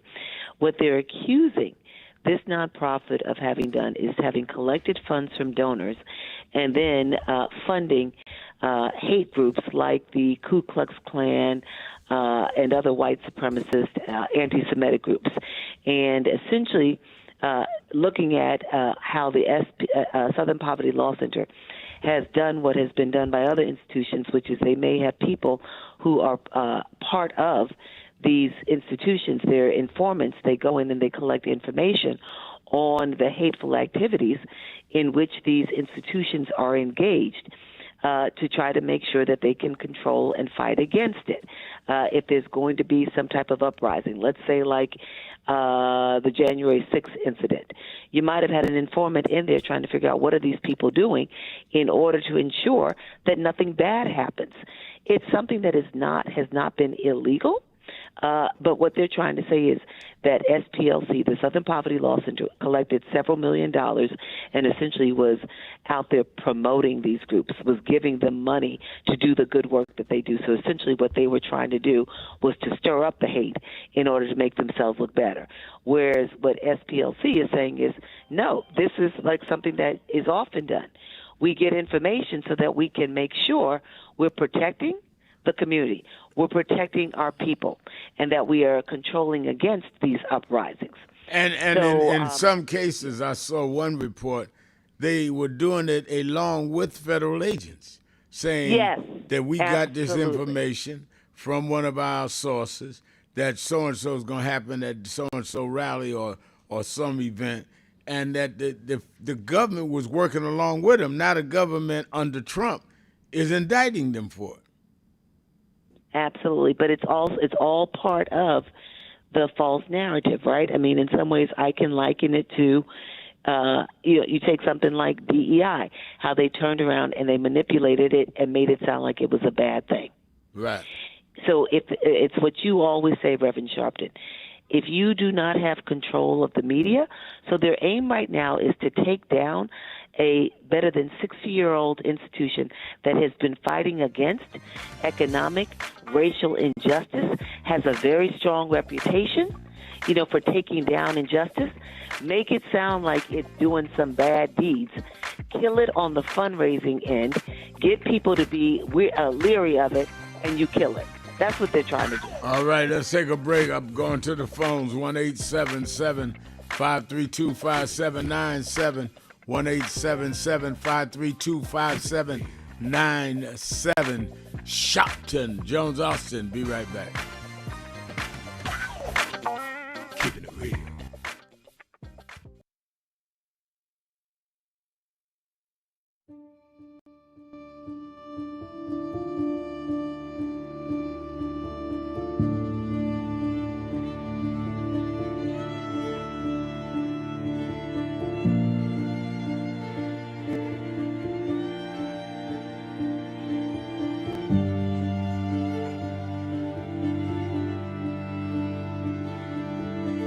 Robert Culp used to do a show with Bill Cosby, I Spy, and he did a documentary on breadbasket, Robert Culp.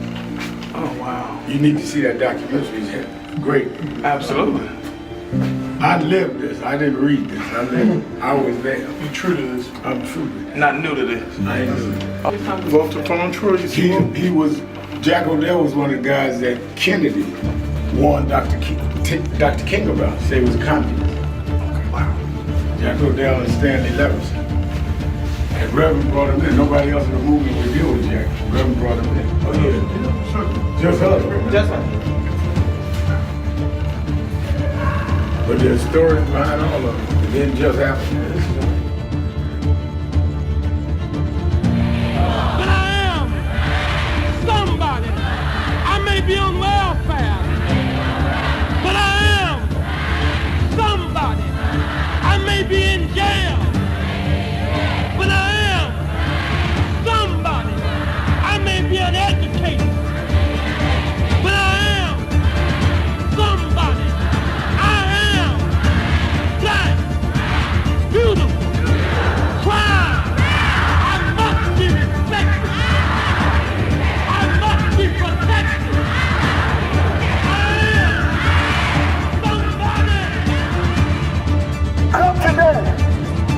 see the Reverend Jesse Jackson is here. Lord, we thank you for the Reverend Jesse Jackson. I see the Honorable Maxine Waters is here. We thank for Maxine Waters. You see the Reverend Al Sharpton is here. We thank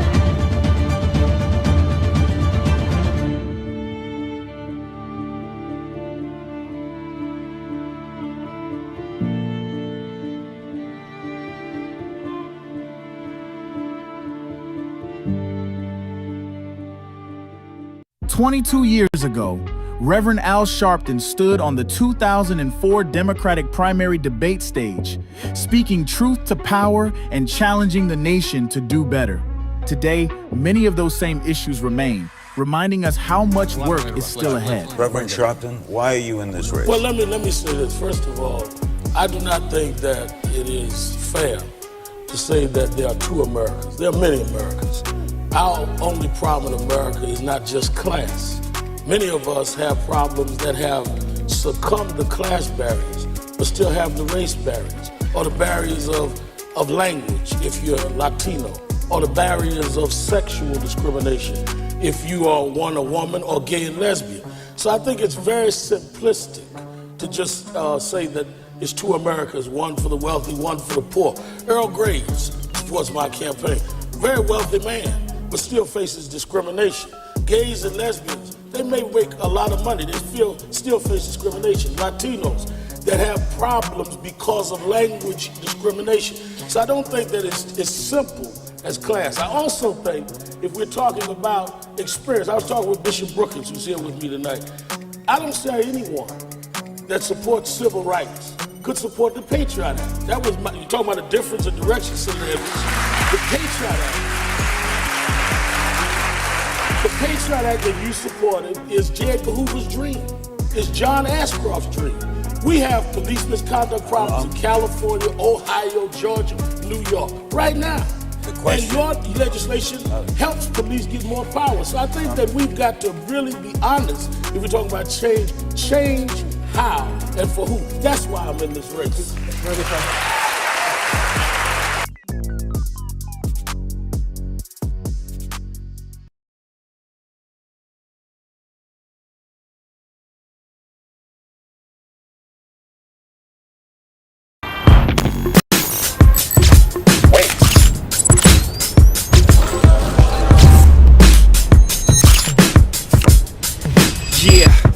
Yeah, I'm out at Brooklyn. Now I'm down in Tribeca, right next to De Niro. But I'll be hood forever. I'm the new Sinatra.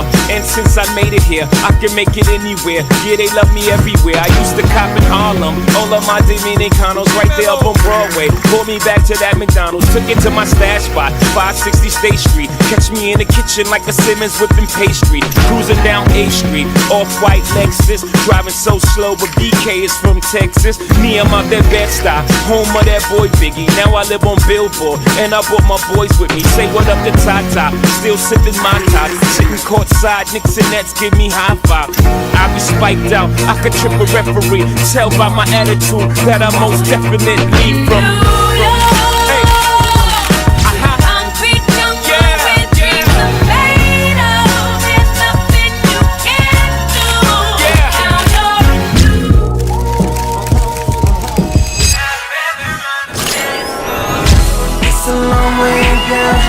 So high off the ground, sending for an angel to bring me high. Girl, where did you come from?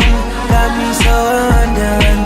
Gazing your eyes got me saying, what a beautiful lady. Go in and maybe I'm releasing my heart and it's feeling amazing. There's no one else that matters. You love me and I won't let you fall, girl. Don't get it twisted. Everybody hollering loud ain't saying something. We need activists that are at large, but we need those that will continue these institutions and these organizations. If you are what you should be, you don't have to have nobody step aside. People will push you up.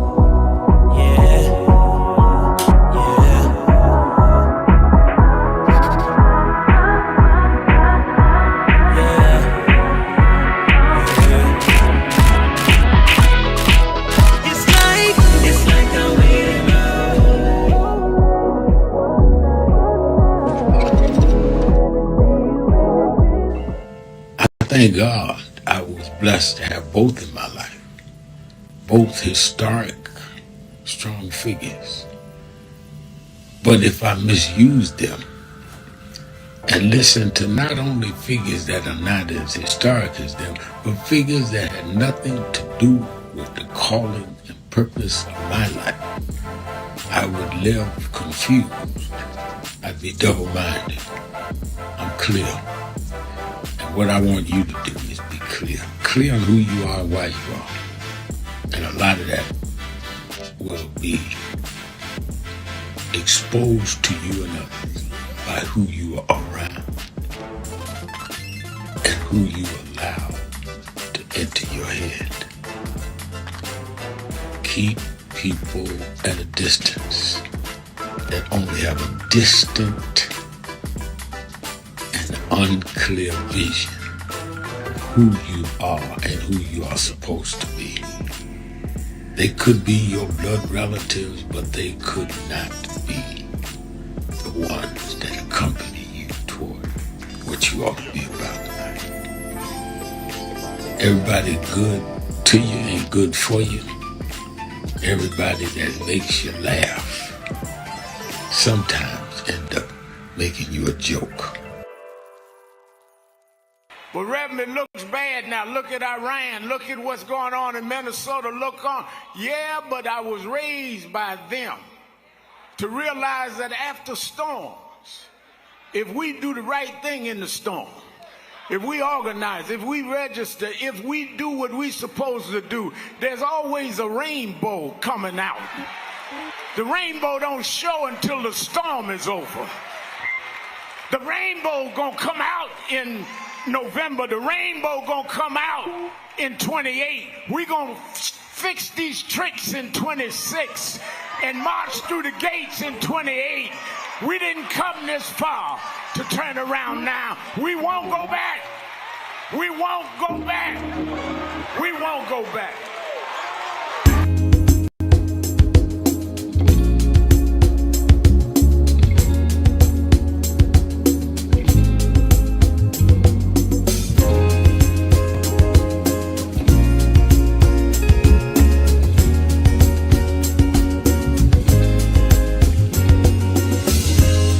It's simple.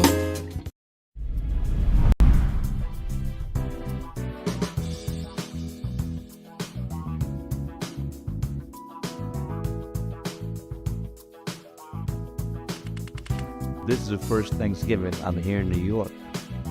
Over 20 years. I'm just glad to be here with Rev today and to hand out the food. It's a blessing. It's a blessing. It's a blessing.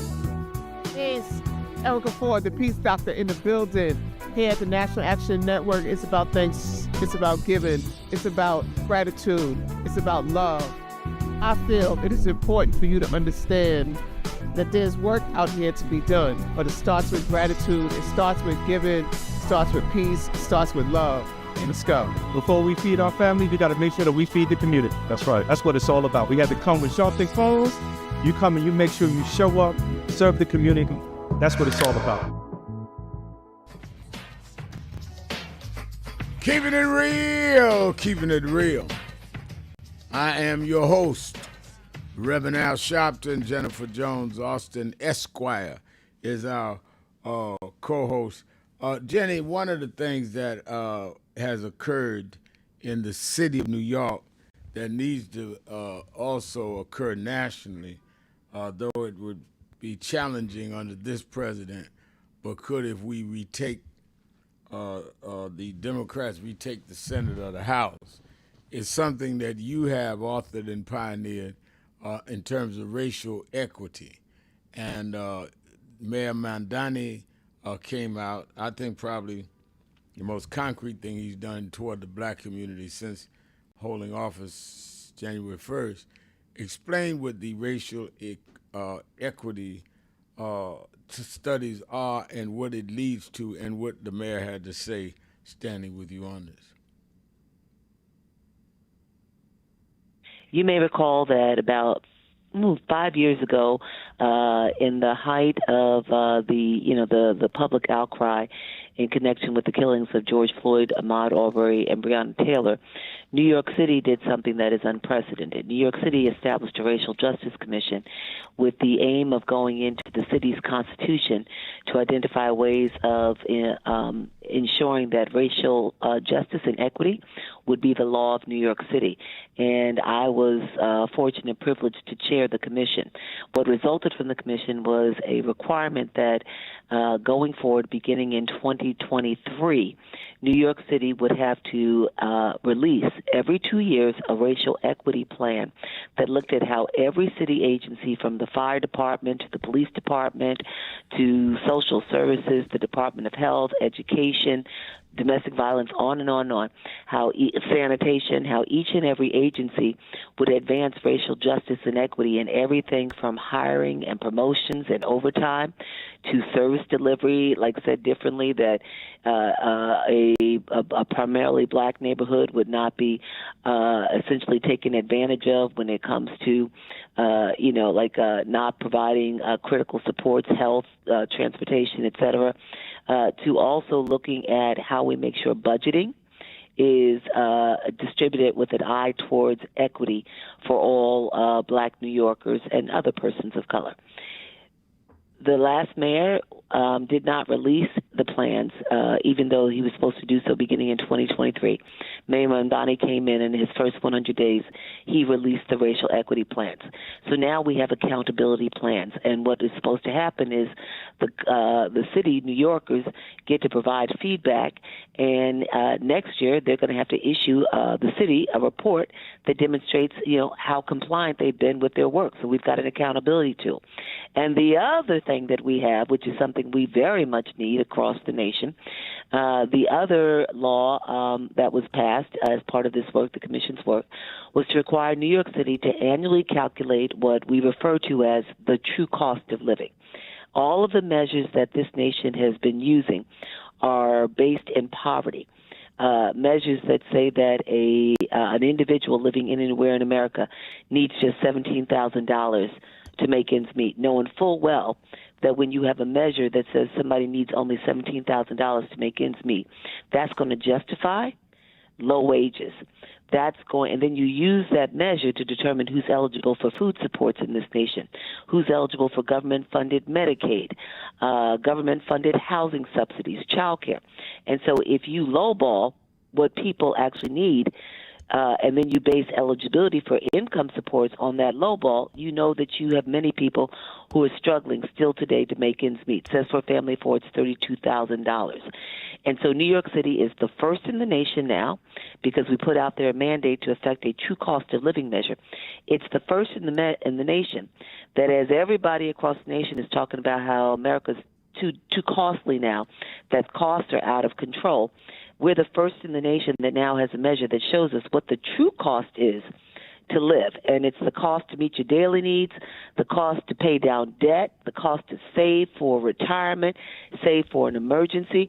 And then it also looks at the resources that people have to meet those costs. And what it helps us to appreciate is that while all Americans are struggling, I shouldn't say all, but many Americans are struggling, white, black, Hispanic, of Asian origin, while many New Yorkers, the same, are struggling.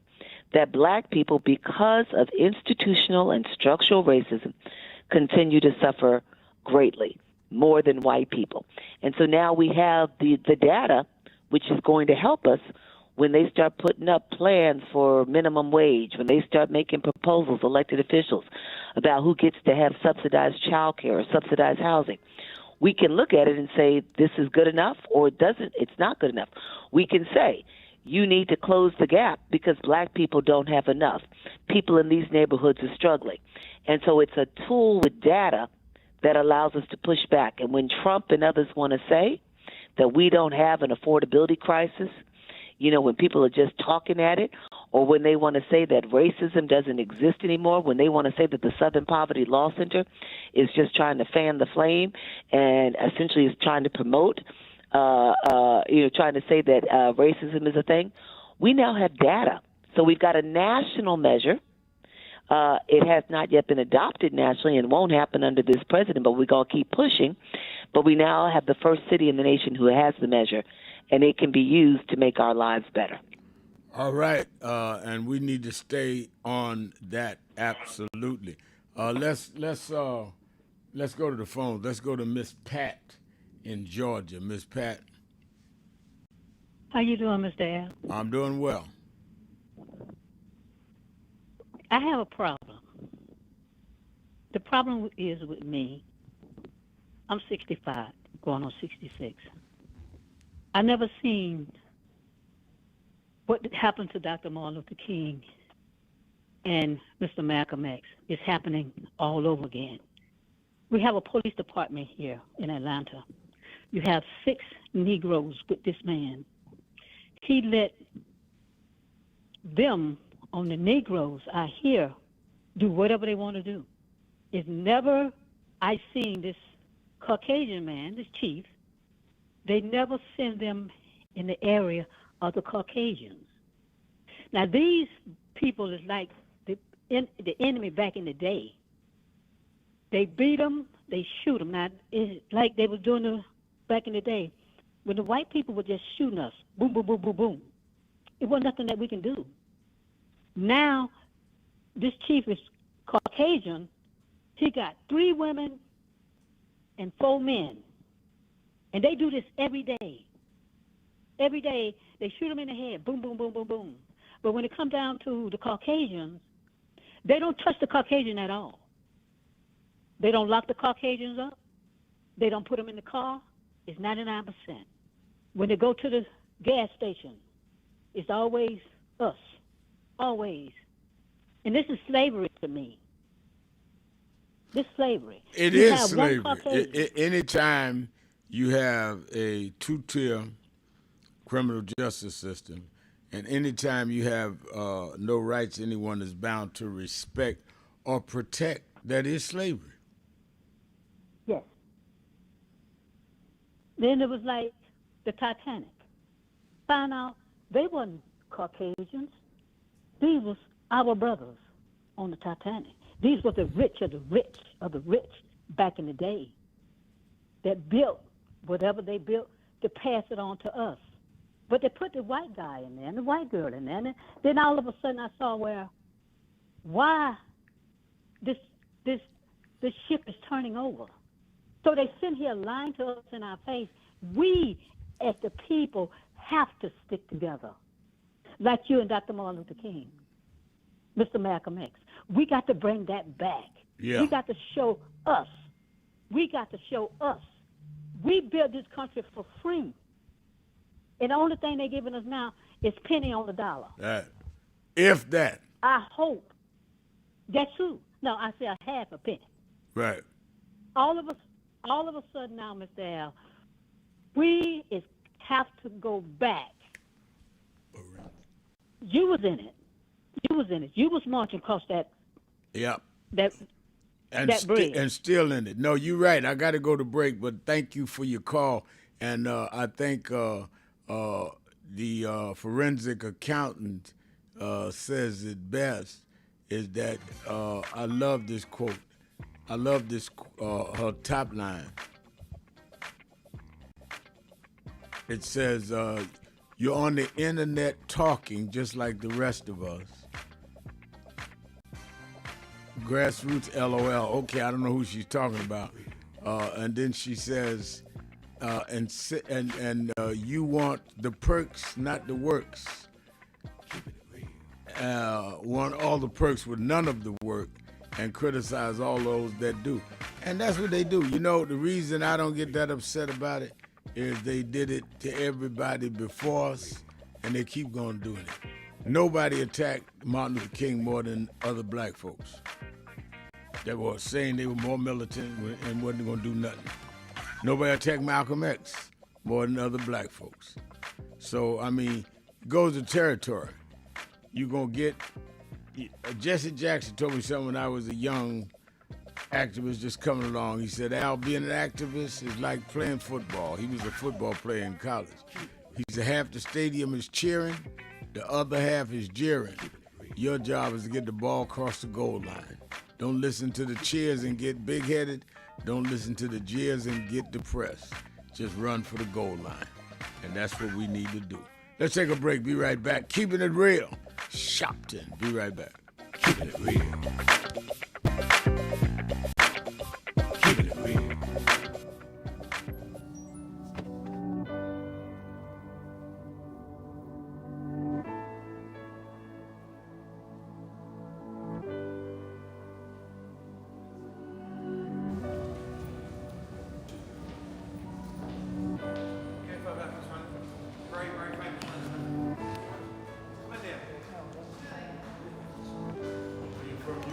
In London, yeah. We've got many problems there. We need you over our side. Yeah, you're invited anytime, please. Whenever you want to come. There we go. Dice! What's up, Doc?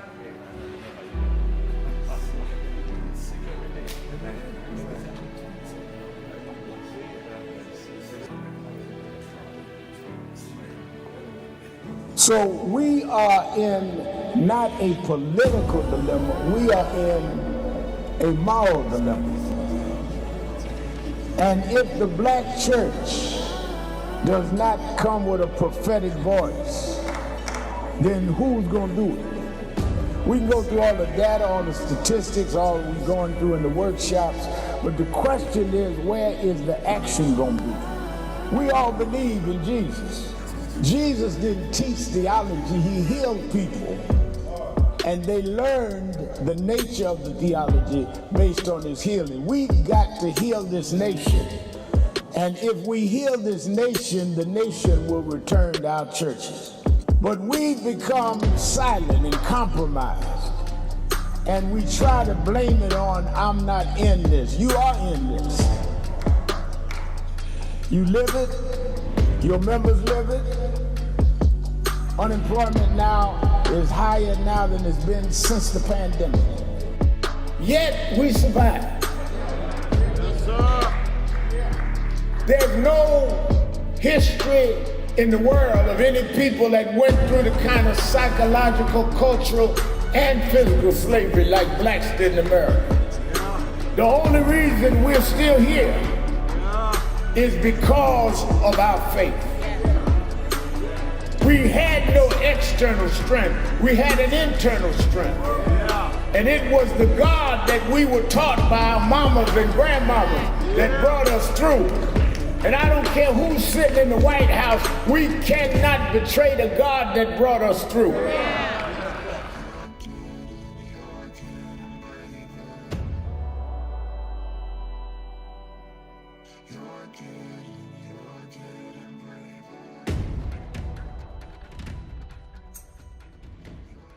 Hello, New Orleans. Let me tell you straight. They did not think we could come and be here tonight. They cut budgets and advertising, but one black man, Rich Newton, said, I don't care. My families come together every 4th of July weekend, and essence will happen, because that's who we are. Give a big hand to Rich New Dennis for bringing us back.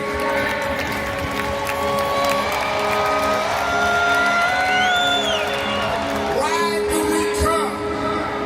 Because the essence of who we are is essential to what made this nation.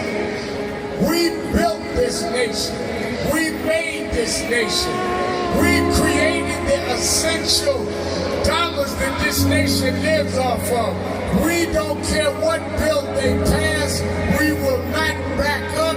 We will not back down. We will not give in. We will not be chased out. We don't care who's in the White House. We will organize our house by house.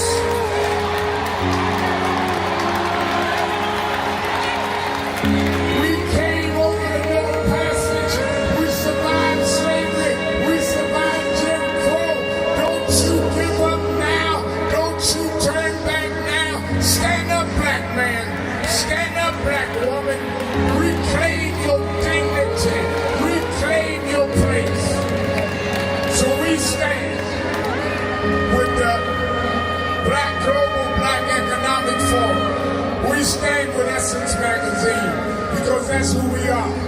So don't give in now. Yes, it's some rough days, but we've been through rougher days than this. Yes, Trump is a bad dude, but we beat badder dudes than Trump. So let's party with a purpose, because our rhythm and our music reminds us who we are, because we can smile through our pain and organize for our gain. Let's stand up and let's celebrate who we are. Thank you, God bless you.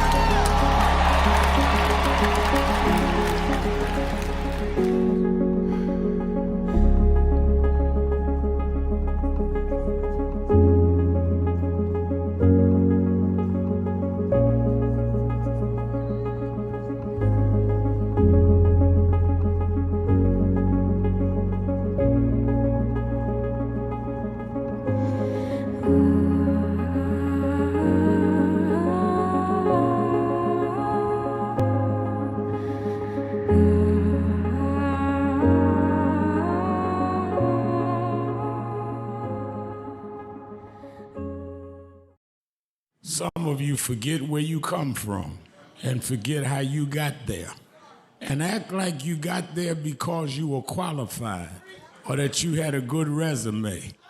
But some of us had to pay a price for your resume to even be read. Some of us had to take nights in jails and licks upside the head or shut out of boardrooms like Byron so you could walk down red carpets and act like you got there by yourself. So I received this award with a special, special place in my heart and on my shelf because I'm getting it from a freedom fighter who never forgot where he came from and how he got there.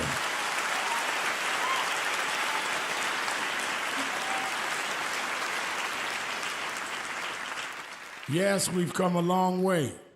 We've had now a black president and now a black vice president. But we still can get shot down and have to march to get a case in court. We still can get shut out of boardrooms. We're still doubly unemployed in a good economy. So we're going to have to keep marching. And I thank not only my family, a mother that raised me by herself, but I thank that lady at the end of the march that knows she won't be on TV that night and knows her name will never be in the paper, but she believed in me enough to get at the end of the line and make me look good. Because Dr. King used to say, if you call a march and no one shows up, you just going for a walk. And I want to thank those that marched with me. 32 years ago, here in Los Angeles, we marched. And then many years later, with George Floyd and others, we're still marching. And I'm going to keep marching. I'm going to keep agitating. And I'm going to keep going.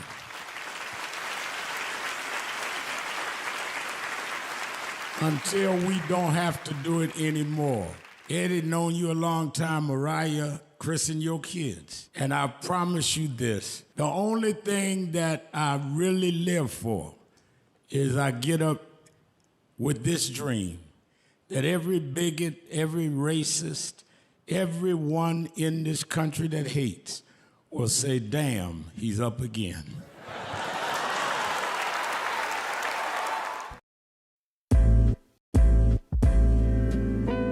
So it's become almost an unhealthy habit how much I'm listening to Keep It Real because it is the realest thing on the air anywhere, whether it be online or whether it be on the radio or wherever it's coming into you from, because there's no one of Rev's importance and caliber who is as dominant a media figure as he is, who allows people to speak at length and who he treats with equal respect and admiration with every call, whether he agrees with you or not. And yep. I'm not going to throw shade at anybody, but there are a lot of people with big platforms. Keeping it real. I'm your host, Reverend Al Sharpton, and we're back. 1-877-532-5797. Attorney Jennifer Jones Austin is our co-host. Why don't you go to Disco Brian in Philadelphia? Disco Brian, you're keeping it real with Al Sharpton. Hello, Reverend Al Sharpton and Attorney Austin. So great to speak with y'all this afternoon. Rev, before I turn to what's happening in my district, I just wanted to celebrate the momentum in the gubernatorial races in Georgia and California. Keisha Lance Bottoms is beating every Republican in the Georgia race right now, and Xavier Becerra has soared to the top of the polls in California. Excellent gubernatorial candidates in my view. And Rev, regarding my district, Pennsylvania's 3rd, I just want to comment here for WURD listeners that I reached out to all 4 Democratic candidates running for Congress here, and I made clear to each of them that I am a constituent, that I'm a proud member of the National Action Network and a regular contributor to this excellent program, and somebody who's trying to build pro-democracy, civil rights-centered media from right here inside their district, or the district that they hope to represent. 2 of the candidates who said yes to dialogue, one I've already interviewed, is Senator Sharif Street, and upstart Sean Griffin. I just finished an interview with him. I'm editing right now. But, Rev, I've gotten no real response from the campaigns of the other 2. And now, any campaign can decline to do an interview with anyone, of course. But here's what's striking to me, Rev. Dr. Ayla Stanford, who is amazing, and the work she's done is exceptional. She is promoting her endorsement from Will Smith, who I love, whose movies and music I love, and while he's from Philly, he hasn't lived here in 36 years. And the guy who's been endorsed by the Congressional Progressive Caucus, the other candidate in this race, who I met and shook his hand, and he told me he'd do an interview, is Pennsylvania Representative Chris Rabb, and he just announced a rally with another multimillionaire from Los Angeles, a man who continues to divide and degrade the base of the Democratic coalition, from Black Americans to Jewish voters to Ukrainians to Taiwanese to women, that being, of course, the man who I've spent way too much time telling you about, Hassan Piker. So I'm wondering, are Democrats more interested in popularity contests with millionaire influencers, or are they interested in uplifting those of us they'll be representing who are broke but are striving through our media content to keep civil rights at the center of democratic politics, or whether it'll be, keep drifting toward this class reductionist populist style that too often minimizes anti-Semitism, anti-black distortion, and treats coalition maintenance like an afterthought. So, I just want to express gratitude again, Rev, to Senator Street and Sean Griffin, candidates who did say yes to local dialogue with the nobody like me, and maybe encourage you, Rev, to come back out here to Philly, because I really do think that Senator Street, being the only Muslim running in this race, a foundational Black American who's repeatedly spoken out about the danger of anti-Semitism on the far left and the danger it poses not only to Jews but to the broader moral health of the coalition, could really use yours and Nan's support at this moment. So thank you so much for taking my call. All right, thank you for your call. Let's go to Todd. It's Policy Day. Let's go to Todd in Cleveland, Ohio, WERE. Todd. Reverend Al Sharpton, Jennifer Jones Austin. So in the event that the Supreme Court does decide to essentially gut the Voting Rights Act, what's the remedy that the two of you have in mind to come back at it? Jenny? I think that's a great question. Of what is the remedy that we're coming back with? That is a real challenge. Well, let me tell you how I've thought it out, and then you can give the legal side of it, Jenny. is that if they do take race out, what is pending now is Section 2.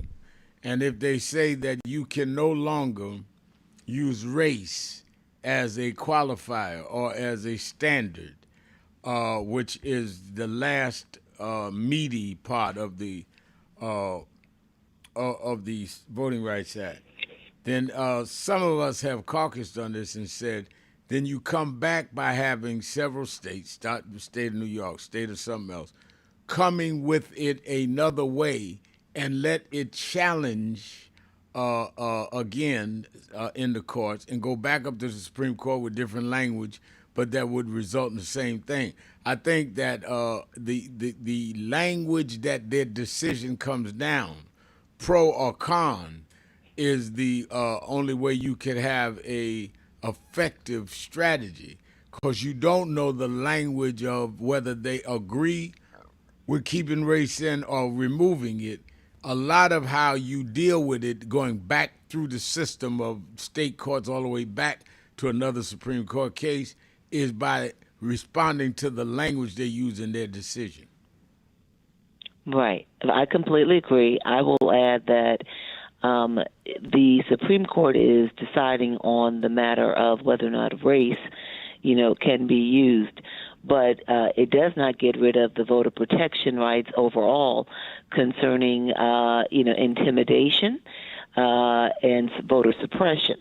And so the other way that you also come back at it is that if you can demonstrate that government, states, and authorities are taking action that essentially prohibits, threatens, coerces the voting process, inhibits somebody to be able to reasonably vote, to cast their vote, or is blocked from casting their vote, that's how you can come at it in another way. Like, are the laws that they put in place essentially keeping somebody from being able to vote?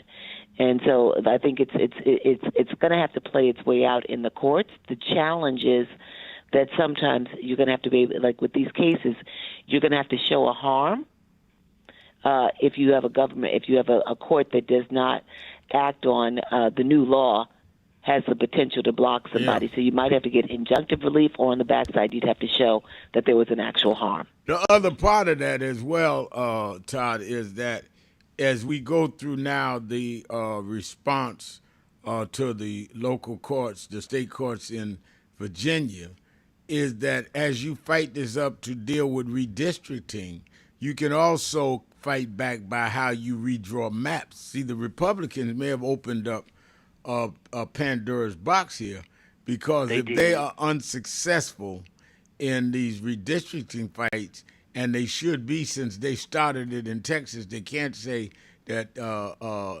Virginia can't do redistricting when Texas could and California could.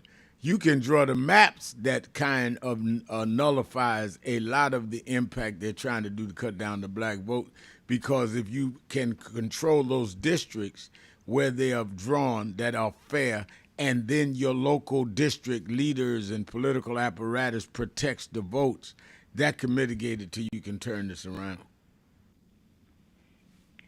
Has it become, in your mind, too difficult to prove voter suppression in some ways? Like, there's the obvious, and then there's the not so obvious. Have you found that there's some acts of voter suppression that just can't be proven, although they do exist? I think that they're some more difficult than others. I don't think there's none that can't be proven.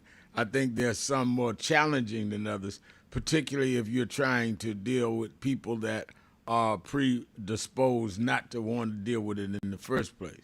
I think all of it can be proven. Some are a lot more difficult because, as you infer, some are subtle. And anybody that wants a way out is going to look for it.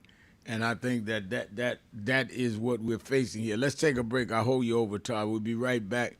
Keeping it real. 1-877-532-5797. Be right back.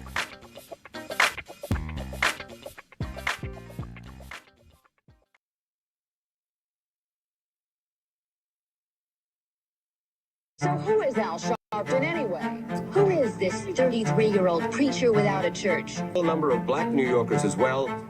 He is little more than a pudgy exhibitionist who can be counted on to show up, bullhorn in hand, at every racial incident.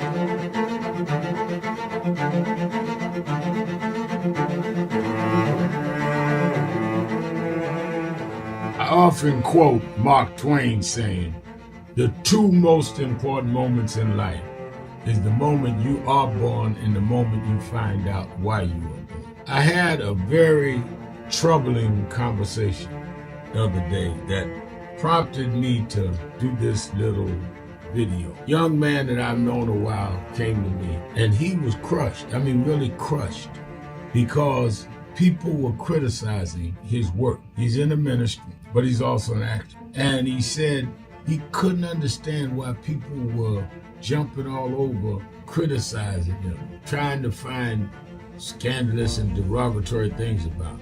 And I told him, I said, you know, you very young. You don't know the road I've traveled. They call me everything but a child of God. A blabbermouth, a loudmouth, too flamboyant, an agitator, a racist, I a race had to baiter. learn. Yeah, right. I was not defined by how others saw me. I was defined by how I saw myself and whether I was being true to myself. Some of you watching this don't like me. And it doesn't matter as long as I know what I'm doing. And I like me for being real. So I'm doing this video to say to you, whoever you are, and whatever you do, you may not be in ministry or social justice, none of this stuff, but don't live your life worried about opposition or people that don't like you. You can turn that around. Use me as an example. The same people that call me a scam artist, a con artist, a sellout, or racial hustler and all, I kept going. And the people I respected started respecting and publicly embracing my work. When Coretta Scott King, the widow of Dr. Martin Luther King Jr., had this to say about Al Sharpton. A leader who has protested injustice with a passionate, unrelenting commitment to nonviolent action in the spirit and tradition of Martin Luther King Jr. And I am talking about your leader, our leader, the Reverend Al Sharpton. The other thing that hasn't changed is the National Action Network's commitment to fight injustice and inequality here in New York City and across America. And that's not only a testament to Reverend Sharpton, it's a testament to all of you who are here tonight. First and foremost, to Reverend Sharpton.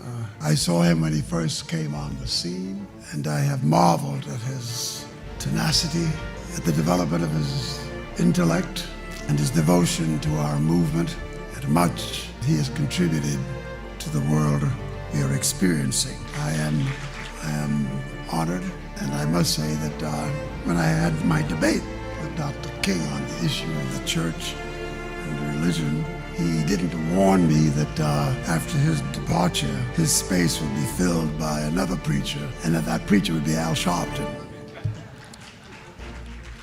All you want in life is people that matter to you to say you did all right. And more important, that you can look in the mirror and say you did all right. Thank you, Rev. Thanks for that introduction. Look, we've known each other for a long time. I'm grateful not only for your leadership and partnership, but quite frankly, more importantly, for your friendship. And thanks to all of you, members of our nation's most important civil rights organization. You have been, over all of your years, such an extraordinary leader. You are a voice of truth, a voice of conscience, a voice of practicality around what we must address and what we can do.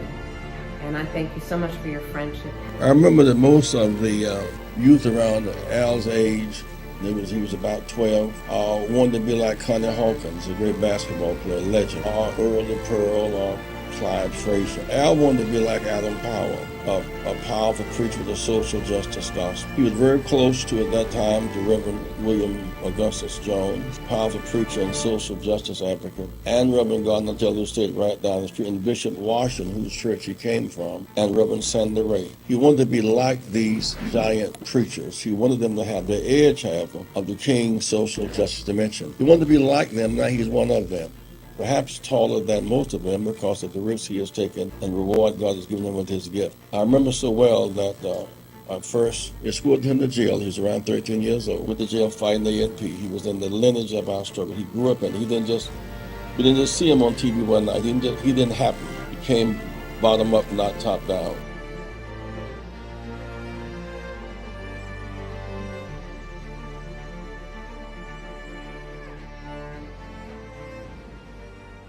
We have a short visit today, so we just wanted to greet you all and thank you for allowing us in. Yes, sir.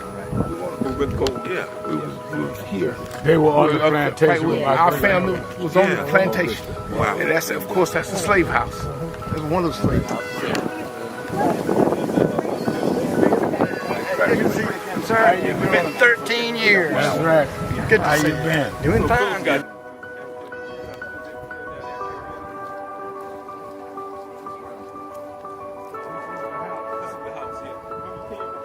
Last time, and we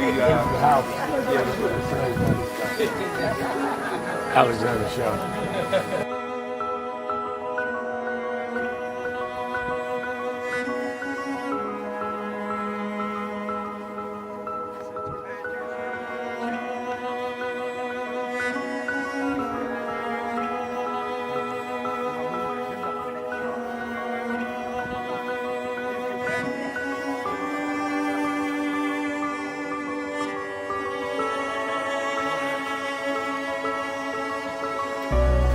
How many slaves were staying there? I have no idea.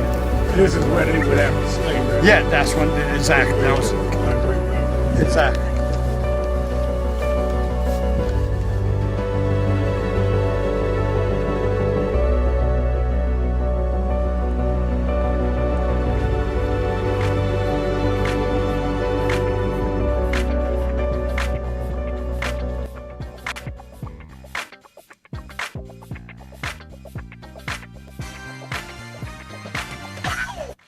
You lost, sir. Keeping it real. Keeping it real. Keeping it real. I am your host, Reverend Al Sharpton, and we're back.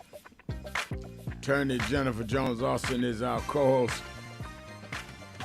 Don't forget, Politics Nation with Al Sharpton live at 5 p.m. both Saturday and Sunday, and I've been working the phones. As I said, I talked to Congressman Cleo Fields, who's the congressman in Shreveport, Louisiana. Is his district. That the Voting Rights Act is the case in front of the Supreme Court. It is also his district where this man killed 8 babies this past few days, 7 of them his.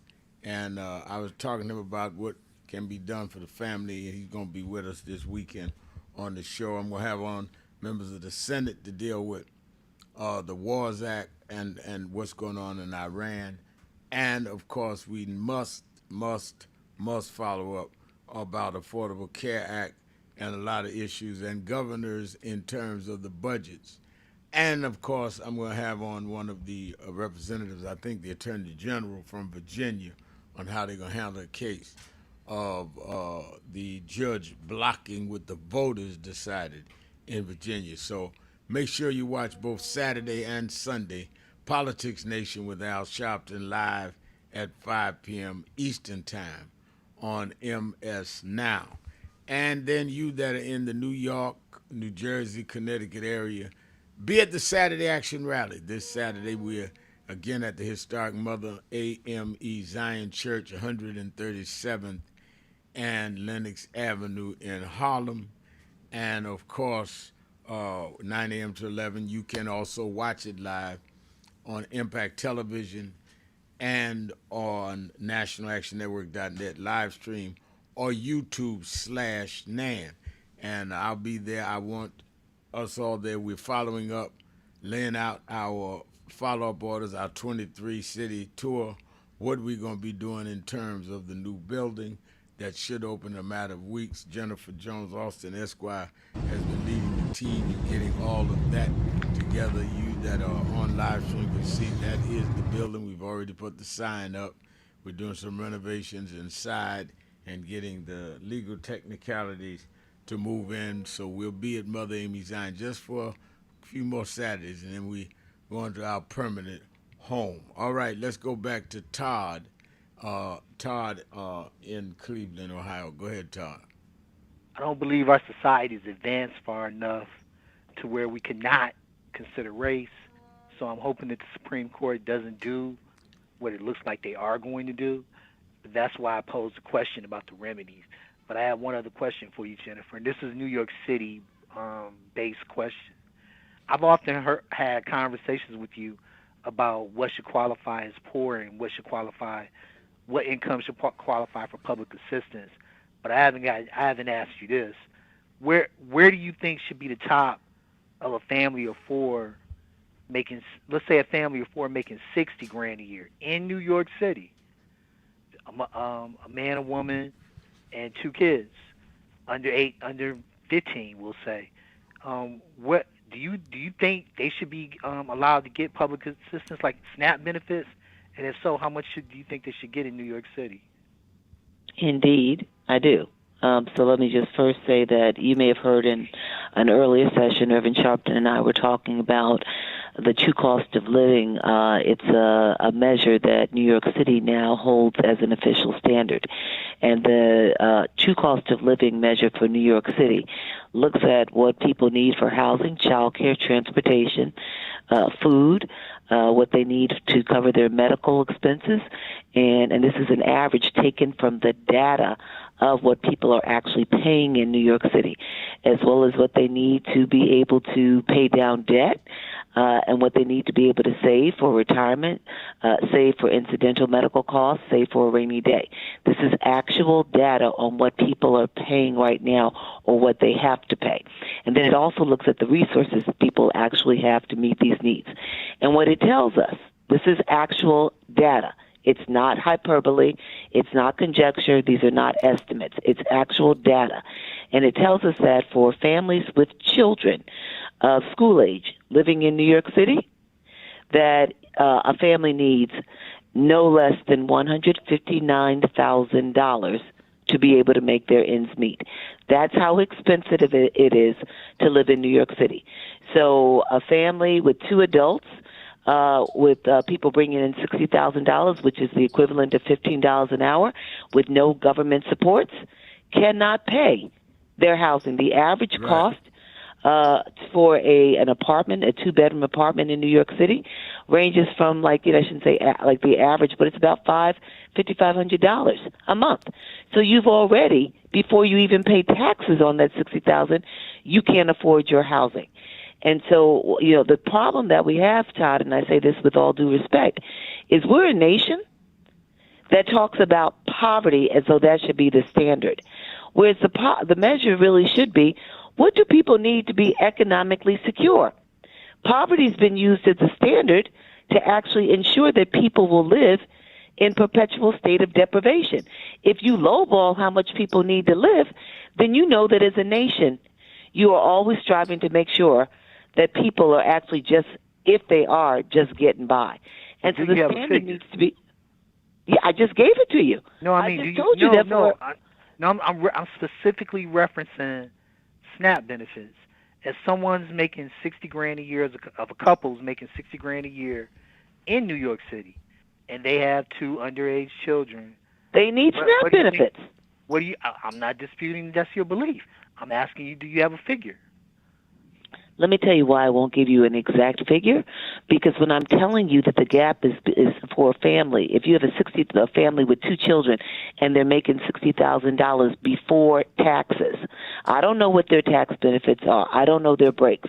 So let me begin there. But on the flip side, if I'm telling you that it's going to cost an average of $159,000, if I tell you that 73% of children in New York City are economically insecure, that 78% of Hispanic families can't make ends meet, 66% of families who are black can't make ends meet. What I'm trying to tell you is that it's not just SNAP, it's not just housing, it's not just a subpar wage, it's not just whether or not they can pay for transportation. So I'm not going to give you a specific dollar amount because we need to look at all of these policies and how we're helping the families, as well as what do we do to bring up minimum wage. Ray Wilson is saying my point. He says right on our message board, right wingers don't want the poor to have SNAP benefits, period. And I think that is absolutely right at any cost. Absolutely, they want you to. Let me just say, Todd, they are. Why would you cut SNAP when you know that people are going hungry across this nation? Why would you cut SNAP when people are saying that they can't afford to live in this nation? Why would you cut Medicaid? Because you don't care about these people.